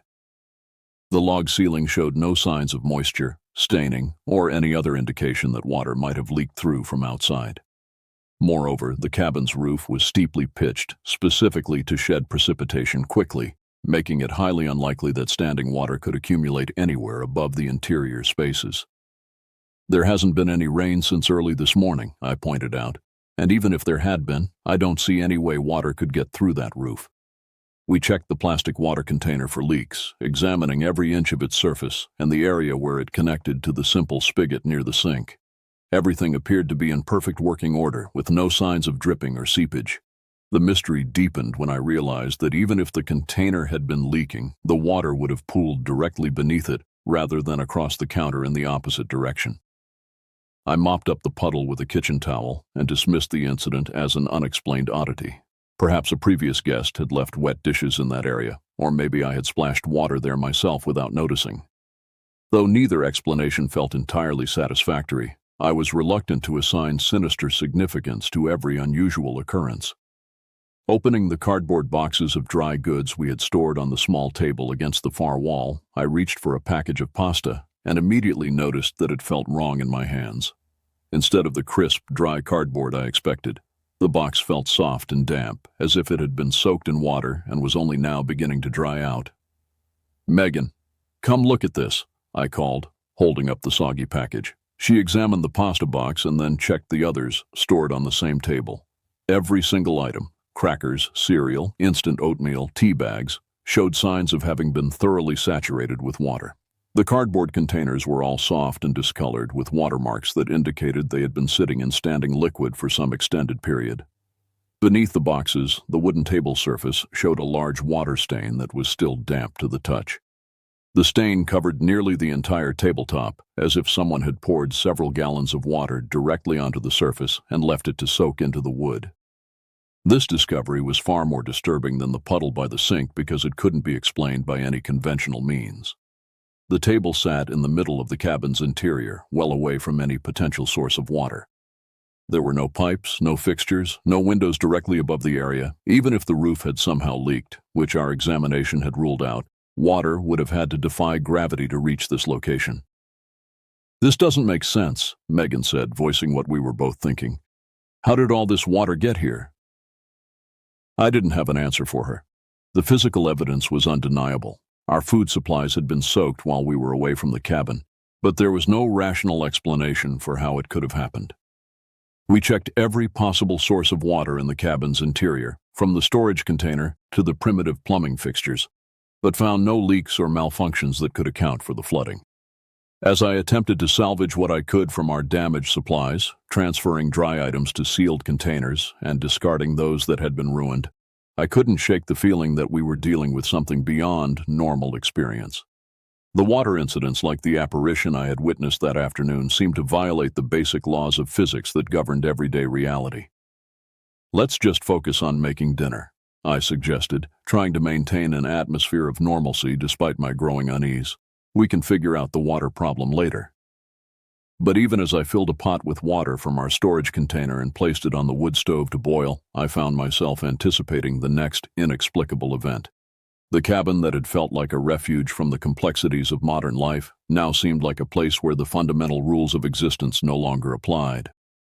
As we worked together to prepare our meal, carefully checking each ingredient for water damage, I caught myself frequently glancing toward the counter where I had first discovered the mysterious puddle. Part of me expected to see water materializing again from thin air, defying every rational principle I had spent my life accepting as absolute truth. Dinner proceeded quietly, both of us lost in our own thoughts as we tried to process the day's unsettling events. The pasta tasted fine, though I noticed we were both eating mechanically, without the relaxed enjoyment that had characterized our previous meals in the cabin. Every sound from outside, the settling of the building as temperatures dropped, the distant call of an owl, the whisper of wind through pine branches, drew our immediate attention. As I washed our dishes in the simple sink, using water sparingly from our container, I found myself examining every surface for new signs of mysterious moisture. The counter remained dry, the table showed no fresh water stains, and our remaining supplies appeared untouched. Whatever force had caused the earlier flooding seemed to have subsided, at least temporarily. "I think I'm ready for bed," Megan announced as I finished cleaning up. "This has been the strangest day of my life, and I'm emotionally exhausted." I understood exactly what she meant. The combination of physical exertion from our morning hike and the psychological stress of the afternoon's bizarre incidents had left us both drained. Sleep seemed like the best escape from the questions that had no satisfactory answers. As a precautionary measure, I dragged one of the metal folding chairs from the dining table and positioned it against the front door. The cabin had no locks. A deliberate choice by the camp's founders to maintain the atmosphere of trust and safety that had characterized this place for decades.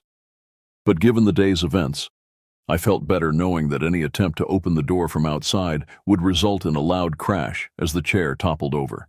"Good thinking," Megan said, watching my improvised security system, "though I'm not sure what we're trying to keep out." That was precisely the problem. I had no idea what we might be dealing with, which made it impossible to take appropriate defensive measures. How do you protect yourself against something that defies rational explanation? In the bedroom, we prepared for sleep with nervous efficiency. I had positioned my sleeping bag so that my head would be near the interior wall, while Megan arranged hers with her head toward the exterior wall beneath the window. This placement had seemed perfectly natural the night before, but now I found myself wishing we had chosen different positions. If something approached the cabin from outside during the night, she would be the first to encounter it. "Try not to worry too much," I told her as I adjusted my pillow. "Whatever's happening here, it doesn't seem to be directly threatening us.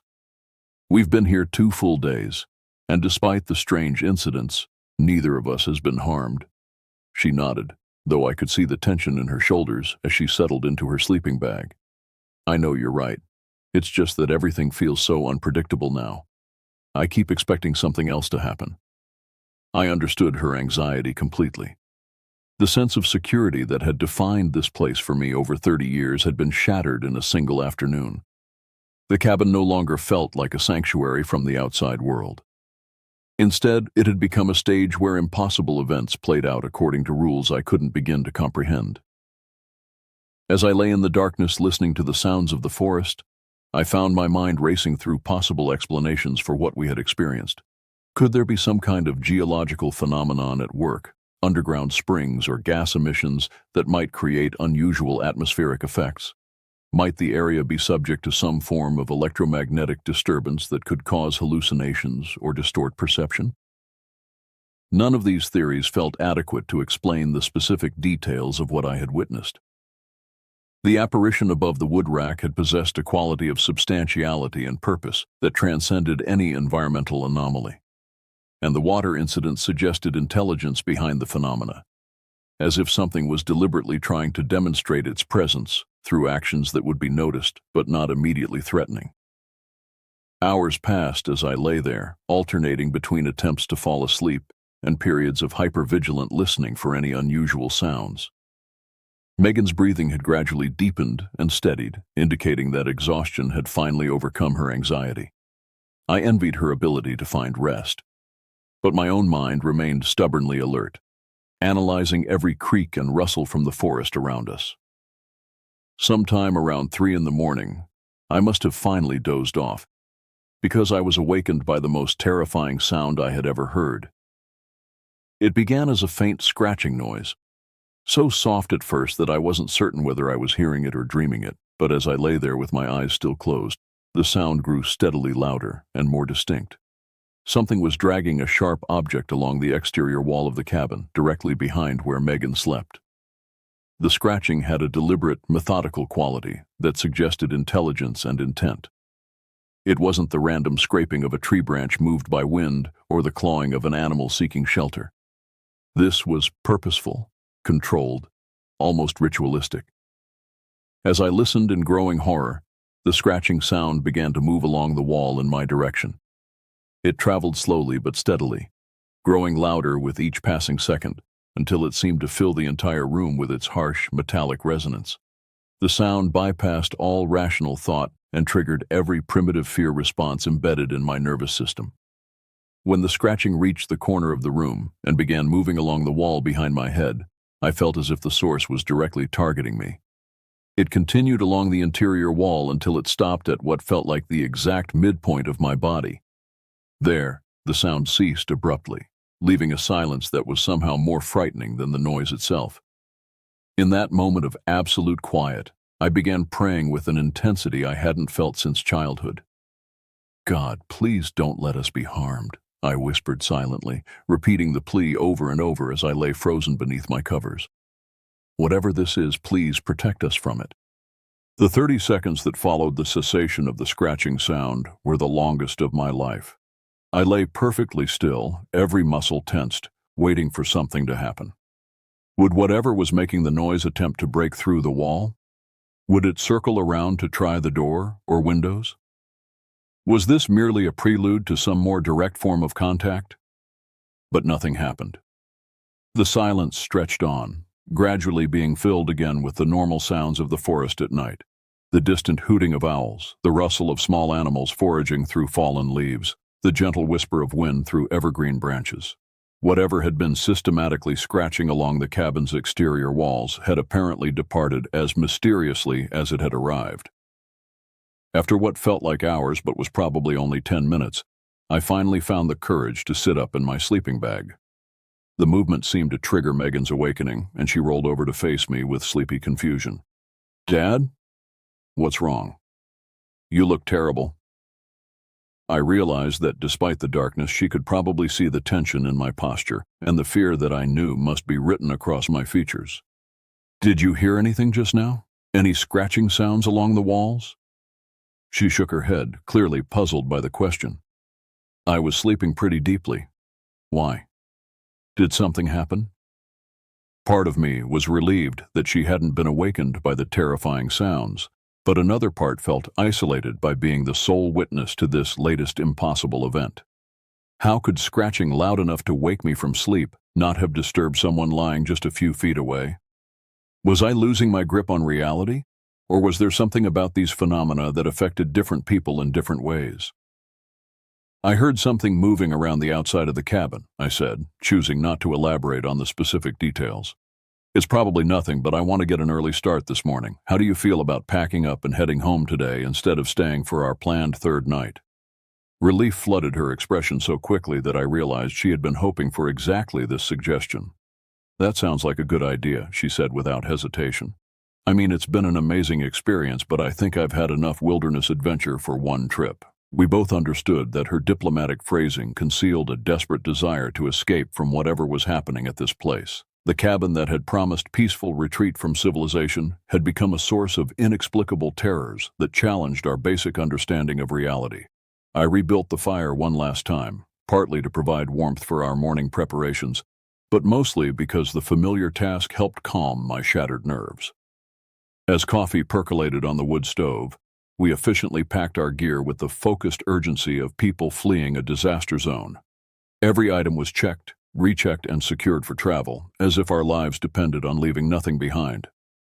Breakfast was a hurried affair of instant oatmeal and coffee consumed while standing rather than sitting. Both of us seemed reluctant to settle into any routine that might delay our departure. I found myself frequently checking my watch, calculating how long it would take to complete our packing and make the quarter-mile walk back to the parking area.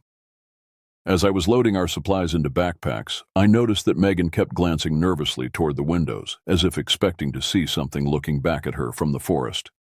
Her anxiety was contagious, and I found myself doing the same thing, scanning the tree line for any signs of movement or unnatural presence.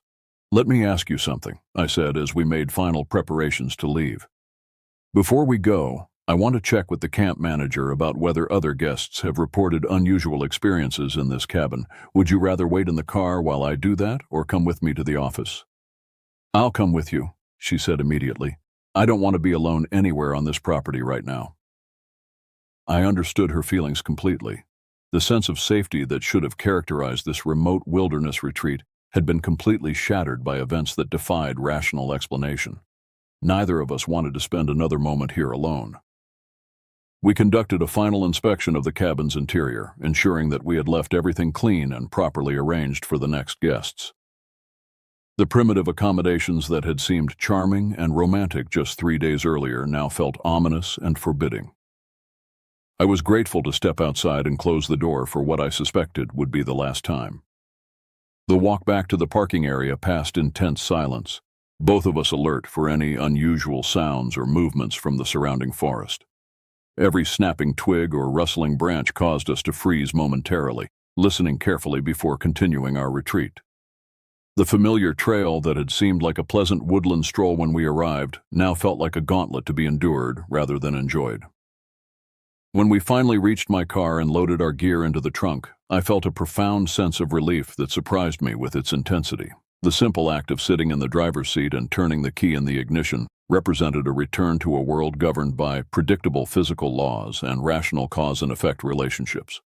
Before leaving the camp property entirely, I drove to the small administrative building where the camp manager maintained his office.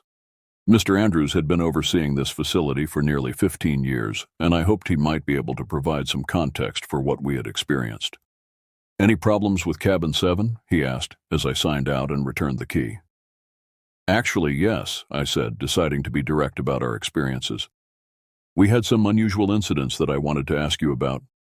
Have other guests reported anything strange happening in that particular cabin?" His expression immediately became more serious, and I noticed him glance quickly toward where Megan was waiting in the car. "What kind of unusual incidents?" I gave him a brief summary of the major events: the apparition above the wood rack, the mysterious water incidents, and the scratching sounds during the night. I watched his face carefully as I spoke, looking for any sign of recognition or understanding. When I finished, he was quiet for several long moments, clearly weighing his response carefully. Finally, he said, "This is the third report of unusual activity in Cabin 7 this season. I've been documenting these incidents and trying to decide whether we should take the cabin out of service temporarily. This revelation was both validating and deeply unsettling. On one hand, it confirmed that we hadn't imagined or exaggerated what had happened to us. Other people had experienced similar phenomena in the same location, suggesting that something genuinely anomalous was occurring there. On the other hand, the fact that the camp management was aware of ongoing problems but had continued renting the cabin raised serious questions about their responsibility to guest safety. "What exactly have other people reported?" I asked. "Similar things to what you've described," he said reluctantly. "Unexplained sounds, objects moving on their own, the appearance of water where none should be present. One family left in the middle of their first night, and a couple from Boston requested a different cabin after experiencing what they called impossible events." As we drove away from the camp that morning, I found myself looking back repeatedly in the rearview mirror, as if expecting to see something following us down the winding mountain road. It wasn't until we reached the main highway and began our journey back to civilization that I finally began to relax. The 3-hour drive home passed mostly in contemplative silence, both of us processing what we had experienced and trying to integrate it into our understanding of the world. By the time we reached familiar suburban streets, the events at the cabin had begun to take on an almost dreamlike quality, as if they had happened to someone else or in some alternate reality. But I knew I would never forget what I had seen above that wood rack, or the sound of purposeful scratching moving along the cabin's walls in the darkness. Something had shared that forest clearing with us, something that challenged every assumption I had ever made about the nature of reality. To this day, I have never returned to that camp, though I continue to receive their annual newsletters and promotional materials. The part of me that spent 30 years finding peace and renewal in that wilderness setting has been permanently altered by 3 days of impossible events that I cannot explain but can never deny. Sometimes, late at night when sleep proves elusive, I find myself wondering what would have happened if we had stayed for that third night as originally planned. Would the phenomena have escalated? Would we have gained some deeper understanding of what was sharing that space with us? Or would we have found ourselves confronting something far more directly threatening than mysterious scratches and unexplained water? I suppose I will never know the answers to those questions. But I am certain of one thing. There are aspects of our world that extend far beyond the boundaries of conventional scientific understanding, and sometimes, in remote places where civilization has barely left its mark, those hidden dimensions of reality become briefly visible to ordinary people going about their ordinary lives. The Adirondack Mountains continue to draw thousands of visitors each year, most of whom return home with nothing more unusual to report than spectacular sunsets and restorative solitude. But for my daughter and me, that particular corner of the wilderness will forever remain a place where the impossible briefly became real, leaving us with memories that no rational explanation can dismiss or diminish.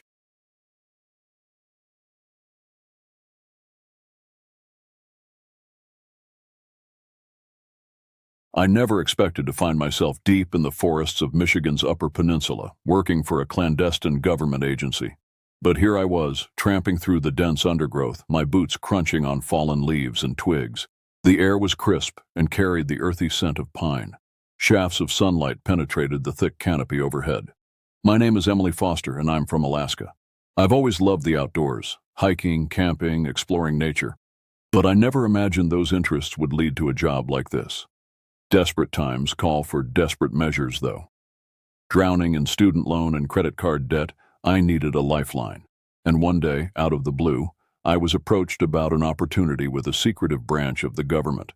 They needed people with backcountry skills for special assignments. The pay was great, and it sounded like an adventure. I signed on the dotted line. Now, on my first mission, doubts gnawed at me as I followed my training officer, Sergeant Alvarez, through the trackless woods. Our job was to locate a group of hikers who had disappeared in this remote area a week ago. But something felt off. The hush that hung over the forest was unnatural, foreboding. The hairs on my neck prickled. Alvarez must have sensed my unease. "Keep sharp, eyes peeled," he said in a low voice. "Anything moves, call it out immediately." His hand rested on the rifle slung over his shoulder. I nodded, hand tightening on my own weapon. They told us to be prepared for anything. Rogue bears, escaped fugitives, drug cartels guarding hidden pot fields. But the veteran soldiers spoke of other threats in hushed whispers when they thought us rookies weren't listening. Things that couldn't possibly be real. As if on cue, a blood-curdling scream rang out from deep in the forest, shattering the eerie silence. Birds exploded from the treetops. Alvarez and I froze, looked at each other. The screaming continued, growing more shrill and agonized. It sounded human, but not quite. A cold dread settled in my gut. Go, go, go. Alvarez sprinted toward the sound, dodging between trees, and I followed close on his heels. Branches whipped at my face and undergrowth snatched at my legs. The screaming cut off abruptly, leaving ringing silence in its wake. We stumbled to a halt in a small clearing. At first glance, it looked like an animal attack. Blood splattered the fallen leaves and smeared the nearby tree trunks. Bits of shredded clothing and flesh were strewn about. But something was very wrong with the scene. The torn remnants of clothing were odd, tattered suits and dresses from a bygone era rather than modern outdoor gear. And the remains, they didn't look quite human. Limbs bent at impossible angles, hands tipped with bony claws, grinning skulls that seemed elongated and animal-like. What is this? I whispered hoarsely, fighting down rising nausea. Christ, Alvarez hissed. He crouched by a severed arm, still clad in a moldering suit sleeve. This isn't recent. This is old. A piercing wail sounded behind us. We spun around to see a emaciated, vaguely human figure lurch out of the underbrush, ribs protruding beneath pallid flesh, long arms ending in sharp talons. Lipless jaws parted to emit another unearthly shriek as it bounded toward us. Alvarez opened fire, the shots cracking like thunder in the quiet forest. The thing jerked and stumbled as bullets slammed into it, but it kept coming. I raised my own gun and added to the fusillade. Finally, mercifully, the creature dropped mere feet away, oozing black ichor. We stood over it, panting, pulses pounding. It looked like something out of a nightmare or horror movie, not anything that should exist in the real world. What is that thing? I finally managed. Legend come to life, Alvarez replied grimly. Every culture has stories. Wendigo, skinwalkers, Yeti. He looked at me with haunted eyes. Congratulations, Private. You just got your first introduction to the real reason this unit exists. To hunt the nightmares that turned out to be real after all. He clicked on his radio. Sierra Actual, this is Alpha Team. We have contact. Code Black, repeat code Black. As I stared at the twisted remains of the creature, one thing became crystal clear. Those missing hikers weren't lost. They were dead, and now we had to make sure whatever killed them never preyed on anyone else again. Little did I know, it was just the beginning of the horrors lurking in the dark corners of the American wilderness. Horrors we now had to confront head-on, and if we failed, the nightmares would spread. Deep in the lush, temperate rainforests of Oregon, our clandestine unit confronted fresh horrors. The soggy detritus of the forest floor muffled our footsteps as Sergeant Alvarez and I crept through the verdant understory of ferns and moss-clad maples. Mist curled between the trees, turning the woods into a monochromatic watercolor. This time, a U.S. Forest Service ranger had vanished on a routine patrol. With her decades of experience in these woods, it seemed unlikely that she'd simply gotten lost. Our taciturn mission commander, Major Briggs, suspected something more sinister at work. After 3 days of fruitless searching, we finally discovered the ranger's truck. It sat abandoned on an overgrown logging road, doors flung open, windshield starred from the inside with cracks. Rust-colored stains splashed the dashboard and driver's seat. With mounting unease, we followed a trail of disturbed undergrowth and broken branches away from the truck, weapons at the ready. The forest seemed to grow more oppressive the deeper we went, the air heavy and still. I felt unseen eyes boring into my back. Hold up, Alvarez suddenly whispered, fist raised. There's something ahead. I squinted through the shifting mist. An ungainly figure shuffled between the trees some 50 meters away, hunched and lurching. It looked vaguely human but wrong, misshapen. Alvarez keyed his radio. Sierra, Alpha, we have possible contact with target. Moving to intercept, over. Alpha Sierra, confirmed. Proceed with caution. Major Briggs's clipped reply crackled back. We began closing the distance, picking our way as quietly as possible over the uneven ground. As we drew nearer, the feeling of unease grew into outright dread. There was something unnatural about the figure, something that set off deep primal alarms in my brain. At 20 meters, it must have finally heard us. The creature whirled with shocking speed to face us, mouth gaping in a silent scream. I recoiled involuntarily. Its face was a ruin of livid fungal growth, shelf-like brackets protruding from skin that looked more vegetal than flesh. Empty sockets seemed to weep with black ichor, and a tangle of root-like tendrils spilled over a shredded ranger uniform. The name tag read Hawkins, but there was nothing human left. "Contact!" Alvarez yelled, opening fire. The creature bounded toward us with terrifying speed, shrugging off the hail of bullets perforating its body. A tide of lesser horrors boiled out of the mist behind it, chittering, skittering things that looked like nightmarish fusions of insect, fungus, and mammal. Time seemed to dilate as I emptied my rifle into the onrushing horde. Fungal puffballs exploded from shattered exoskeletons, and geysers of spores filled the air. Desiccated bodies fell twitching only to be trampled by fresh horrors surging forward. The ranger thing was nearly on us, its fellows swarming close behind. My gun ran dry. Alvarez fumbled for another clip. An insectile horror leapt for his throat, scissored mandibles flashing. He screamed. Then thunder cracked from the mist. The creature's head disintegrated in a spray of chitin and slime. More gunfire roared, and the fungal tide recoiled as if slapped. Figures clad head to toe in mottled containment suits emerged from the trees, flamethrowers pumping gouts of cleansing fire. I collapsed against a tree, chest heaving. Alvarez looked shell-shocked. Of Hawkins' body, only smoldering mycelia remained. A containment-suited figure approached us, face obscured behind a reflective visor. "Sergeant Alvarez? Private? Name?" a muffled voice inquired. "I'm Lieutenant Vega, U. Samriad. Consider yourselves relieved, boys." What was that?" Alvarez croaked out. "Fungal parasite we've designated Ophiocordyceps formicide, ant shroom for short," Vega replied grimly. "We think it's an emergent superstrain that infects and hijacks multiple hosts, insect, animal, human. Hawkins must have stumbled across a growth." My mouth felt desert dry. Ant shroom, parasitic fungi commandeering human bodies. This threat made the Wendigo look tame. Vega clapped our shoulders. "There will be a full debrief back at base. For now, just be thankful you survived. Most don't get that lucky their first encounter." As the U.S. Samrid team incinerated the fungi-ravaged parts of the forest, I wondered how many nightmares this unit faced on a regular basis, and how long our luck would hold out. Months passed in a blur of clandestine missions across the country as our team confronted monsters that mortal imaginations had consigned to myth and legend. But a new assignment in the backwoods of Pennsylvania would prove one of our greatest challenges yet. Locals had reported livestock mutilations and glimpses of deformed figures lurking in the forests of the Poconos. The incidents coincided with a spike in missing persons cases. Caught up in the economic downturn, the small towns welcomed the influx of government activity. They had no idea of our unit's true nature, or the horrors we hunted.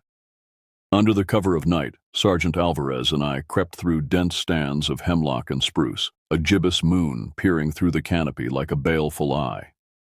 The air smelled loamy, but beneath it lay the faintest rotten whiff like spoiled meat. An hour into our recon, we reached a small clearing in the forest. What we found there froze the blood in my veins. Animal carcasses littered the glade, cattle and sheep ripped open and strewn about, ribbons of flesh trailing from cracked bones. Viscous splatters stained the ground. Most looked days old, crawling with maggots. One appeared more recent. But that wasn't the worst of it. At the center of the charnel display rose a towering arrangement of branches, bones, and flesh. Rotting deer skulls crowned its peak, empty sockets seeming to leer. Tattered skin stretched between ribs and femurs in a grisly webwork. It vaguely resembled the bizarre bone chandelier we'd found in that California mine shaft, clearly crafted by the same minds and hands, or claws. "Looks like we found where those missing livestock ended up," Alvarez muttered, face grim. I nodded tightly, unable to tear my gaze from the macabre tower. Some branches looked suspiciously humanoid in shape and size. I flashed to the missing persons reports and felt my gorge rise. A branch snapped in the forest behind us. We spun, rifle snapping up to firing position. Alvarez's flashlight beam penetrated the night, catching a glimpse of sickly pale flesh and far, far too many teeth. Then the beam fell on a tiny, huddled figure crouched behind a stump. A child's tear-streaked face stared back at us, eyes wide with terror. My heart lurched. A little girl out here? She couldn't have been more than 6 or 7. I lowered my gun and stepped forward. "Hey, sweetheart, it's okay," I called softly. "We're here to help. Are you lost?" She remained silent, trembling, gaze flicking to the tree line as if at any moment something terrible might come bursting out. Seeing her fear, I holstered my weapon and knelt, extending a hand. "Don't be scared. We'll get you out of here, okay? Back to your family. I promise." For a moment she hesitated, then started to uncurl from her hiding place. I smiled reassuringly. But as she emerged into the moonlight, I gasped in horror. Blood and worse stained her tattered dress. Clumps of gore crusted her chin and throat. And her teeth, they didn't look right. Too pointed, too numerous. I stumbled back as Alvarez yanked me to my feet. "What the hell?" I choked out. She's just a kid." "Not anymore," he replied hoarsely, face ashen. "Whatever's out there, it got to her." As he spoke, more small shapes slipped out of the darkness at the edge of the clearing. Wild eyes and wide, bloody grins flashed in the moonlight. Childish giggles drifted through the night, but there was a manic, feral edge to them. The little girl suddenly lunged, howling, mouth yawning inhumanly wide. Alvarez fired on pure reflex. The shot struck her square in the chest. She crumpled, still snarling around a mouthful of shark-like teeth. The other children, if you could call them that anymore, surged forward, howling. Alvarez and I opened up, the night roaring with muzzle flashes and inhuman shrieks. Bullets tore through small bodies, but they kept coming, seemingly oblivious to pain. One leapt on Alvarez's back, teeth and nails scrabbling for his throat. I wrenched it away and smashed it down, bone snapping beneath my rifle butt. Another latched onto my arm, biting deep. I screamed and flung it away, its skull cracking against a tree trunk. It was over in moments, the sudden silence broken only by our ragged breathing and the soft, wet sounds of the dying. Black blood pooled in the moonlight. Alvarez looked stricken, staring at the broken bodies. They'd been kids once, before something twisted them into monsters. "What the fuck is happening?" he whispered. "Nothing good," I replied shakily, feeling the weight of failures upon failures. All those missing people, warped and turned by something I shuddered to imagine. "We need to call this in, Sarge. This is so much worse than we thought." The wind shifted, bringing a charnel reek with it, and the trees came alive with gleaming eyes and grinning mouths, fresh horrors boiling out of the night. Our unit barely escaped the Pennsylvania woods alive that night, fleeing the gibbering hordes that poured from the forest. Whatever dark force lurked in those hills, it was far stronger and more insidious than anything we'd yet faced. Badly shaken, we licked our wounds and tried to regroup. I stared at the photo in my shaking hands, a treasured snapshot of hometown from better days, before monsters were real and my life had purpose and meaning. What was I doing out here, a pawn in a shadow war that never ended? But the horrors wouldn't let me rest. Weeks later, reports filtered in of strange sightings around an abandoned CCC camp deep in the Chequamegon-Nicolet National Forest of Wisconsin. Locals spoke of eerie lights flickering in the old stone buildings, inhuman figures skulking in the tree line. The missing person cases mounted.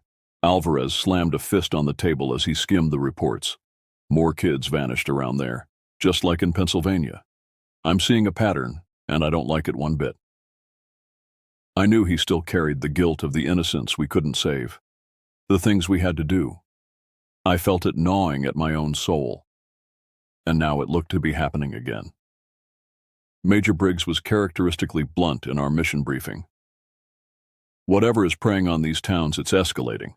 The powers that be are concerned, and that means we need to get ahead of this. You two have experience with this sort of incursion. Find out what we're dealing with and shut it down."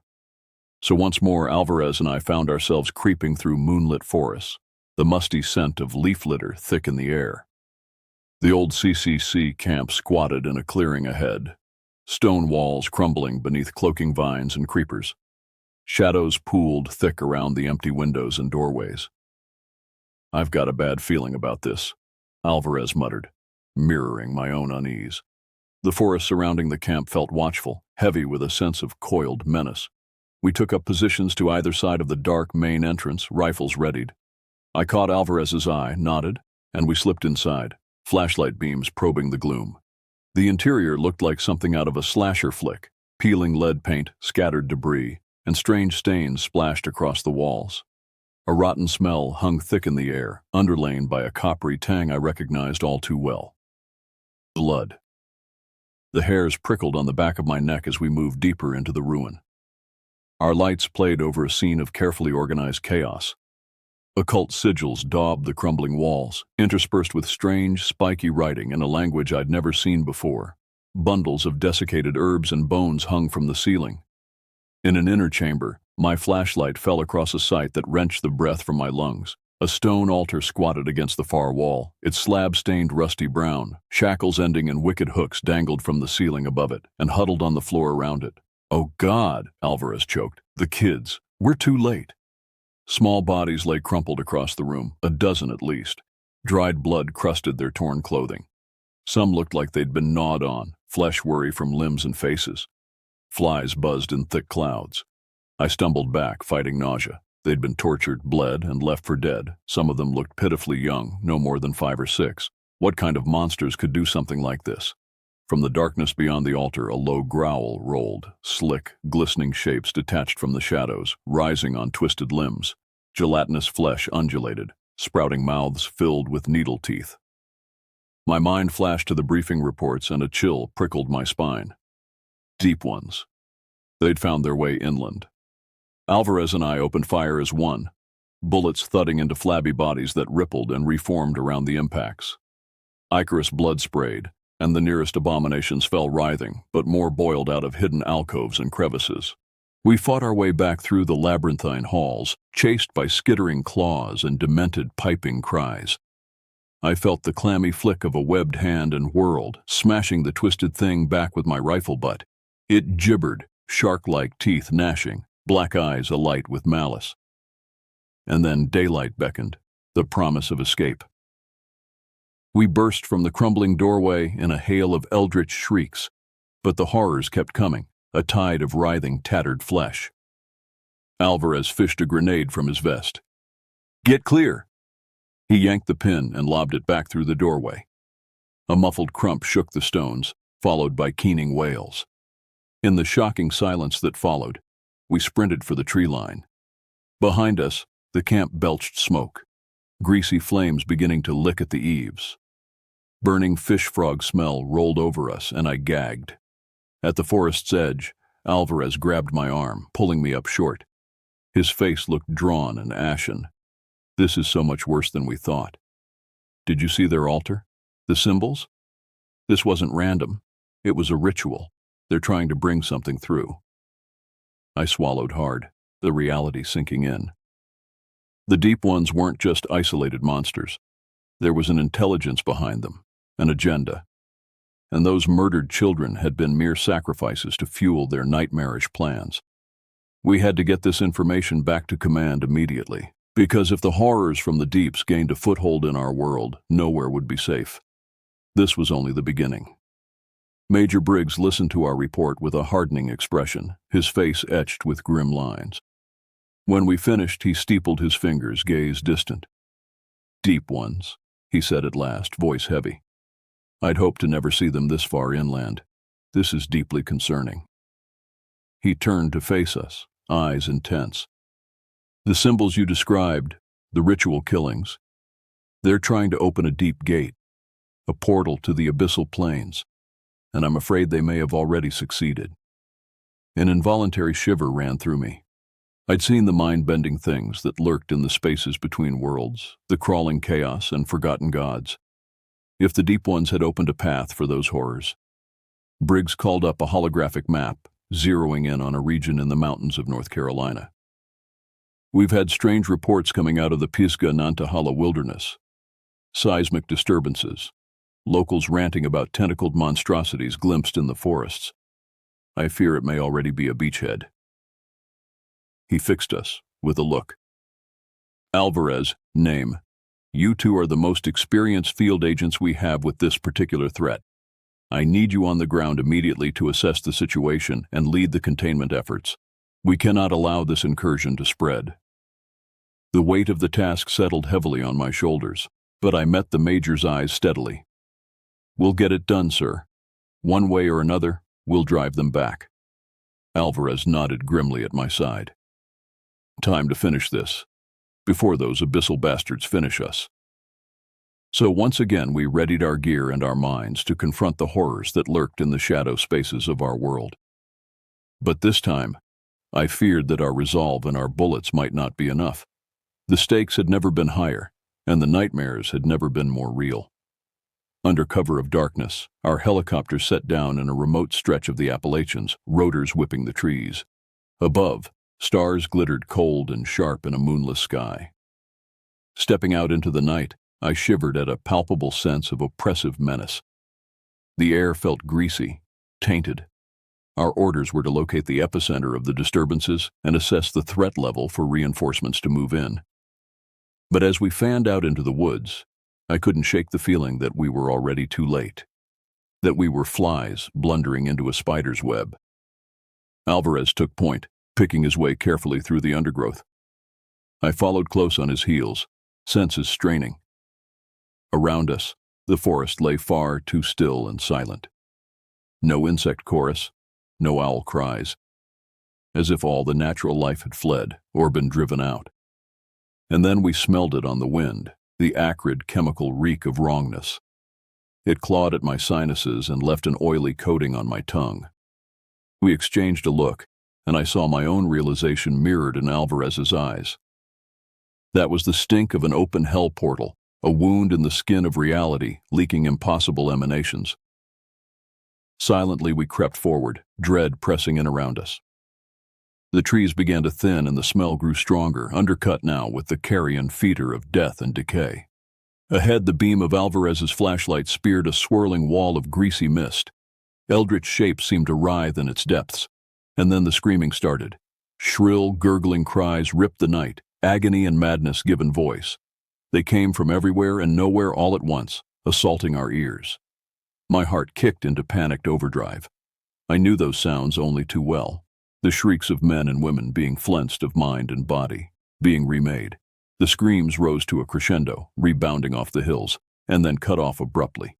Echoes rang in the sudden startling silence. Alvarez and I stood frozen, knuckles white on our guns. From the mist-shrouded gloom, the wet slap of flabby, dragging footsteps. A rank gust of air, heavy with the stench of low tide and putrefaction. The steps drew closer. Shapes moved in the fog. I drew a shaking breath, willing iron into my spine. Beside me, Alvarez braced to fire. And from the billowing banks of mist, our nightmares shambled forth to greet us with grasping arms and shrieking fang-filled maws. They came at us in a diseased tide, a mass of writhing, ichorous flesh and twisted limbs. Deep ones, their gelatinous bodies distorted into new and terrible configurations. Webbed hands sprouted long, scything claws. Arms subdivided into thrashing tentacles.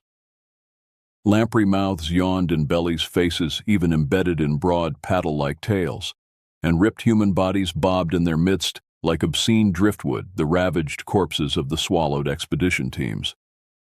Gutted torsos dangled from the grip of tentacles and claws, entrails trailing like grisly fronds.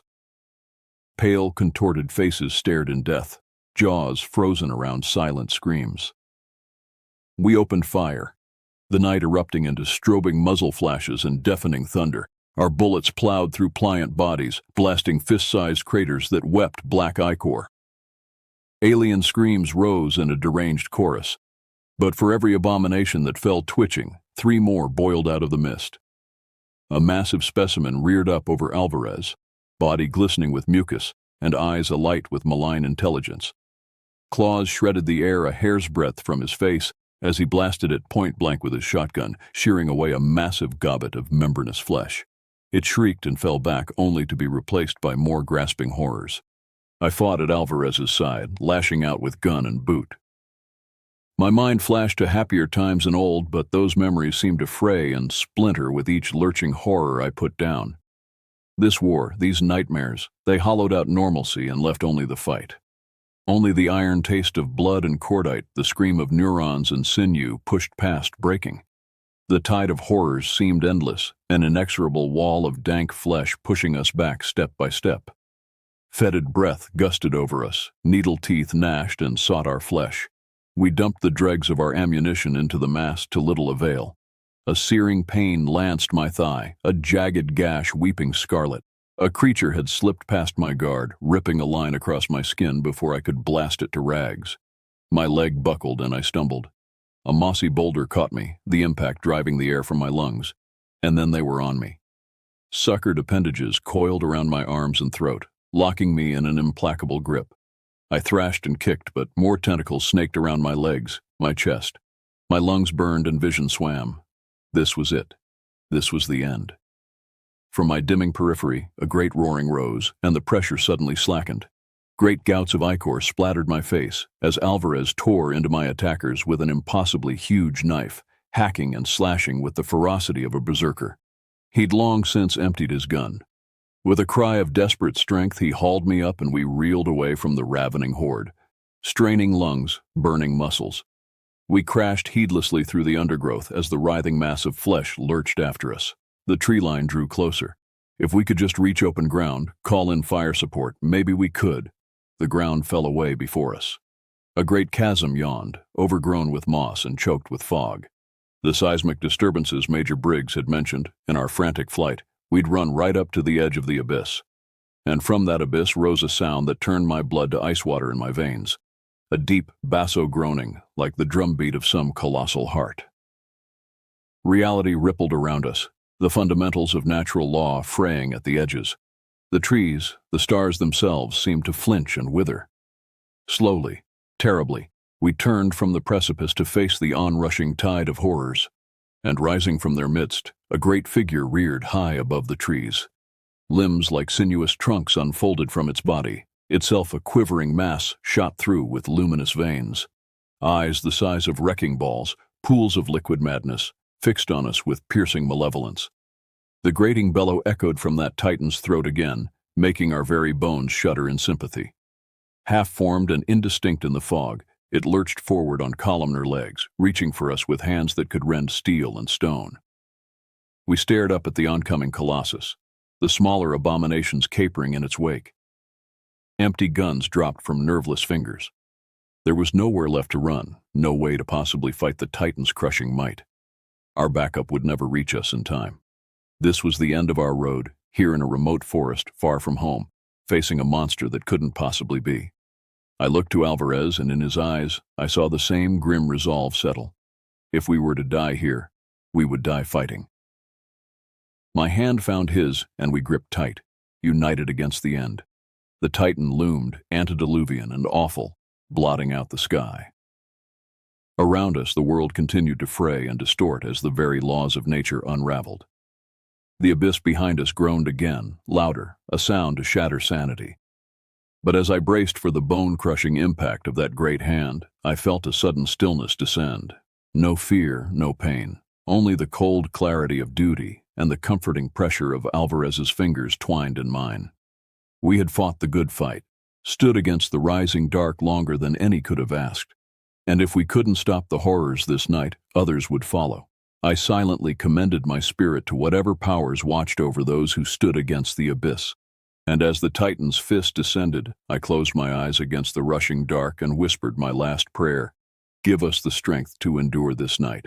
And if the dawn never comes, let others' light shine on. The blow fell like an asteroid strike. Bones splintered, flesh ruptured. In an instant, all light and feeling fled.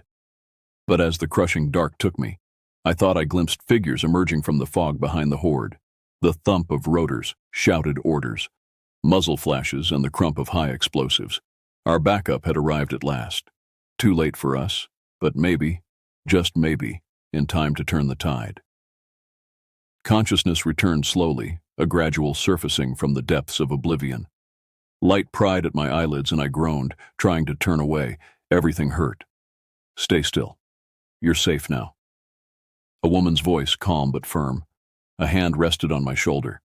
With effort, I cracked my eyes open. Sterile white walls, blurred shapes moving about. I lay in a hospital bed, swathed in bandages, and an IV line trailing from my arm. It all came rushing back. The mission, the horrors in the fog, Alvarez and I making our stand. Alvarez, I croaked through dry, cracked lips. Is he? In the next bed over. Banged up to hell and back like you, but he'll make it.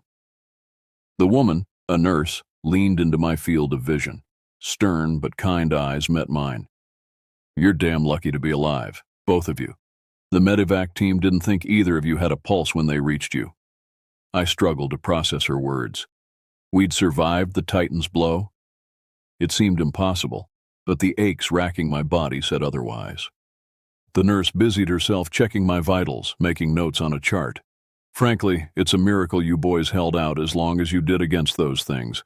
Bought just enough time for reinforcements to drop on that portal and collapse it with you two still breathing, but it was a close-run thing. I looked over to where Alvarez lay, still and pale against white sheets. Resolve settled in my chest, bringing with it a cold, still sort of calm. We'd faced the worst horrors imaginable, looked into the abyss and spat defiance with our last breath. But the fight wasn't over. The deep ones had punched through once. They'd do it again. And we had to be there to stop them, no matter the cost. I laid my head back, exhaustion dragging at me. We'd stood at the crumbling edge of reason and reality, stared down forces that could unravel both. Impossible as it seemed, we'd live to fight another day. But I knew, bone deep and certain, that our trials were far from over. The battle against the dark was only beginning. More portals would open, more abominations come crawling through. The deep ones, and worse things beside. As I slipped back toward unconsciousness, one thought crystallized in my mind, hard as diamond and sharp as a blade. For as long as I drew breath, I would stand against the rising tide of nightmares. No matter how dark the night grew, no matter what clawed its way out of the abyss, I would be there to meet it, to drive it back or die trying. Because in a world where the monsters under the bed turned out to be real, there was no other choice. We happy few, we band of brothers, we who fought the dying of the light. We were all that held the line, the nurse's voice echoed from 1,000 miles away. Rest now, you've earned it. The world will still be here when you wake up. The world, I rasped, but not unchanged. I held that thought as I spiraled back down into the waiting dark. Not unchanged, but still here, still fighting. And that would have to be enough.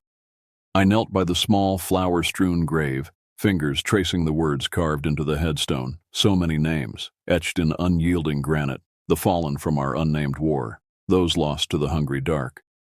Months had passed since that last desperate battle in the North Carolina woods, months of recovery, of rebuilding. The doctors told me I shouldn't have survived, much less walk again. But I had promises to keep. Overhead, the sky hung gray and heavy. It seemed always on the verge of rain these days, the world grown dim. Reports trickled in from other teams, other operations, more portals, more abominations spewing forth.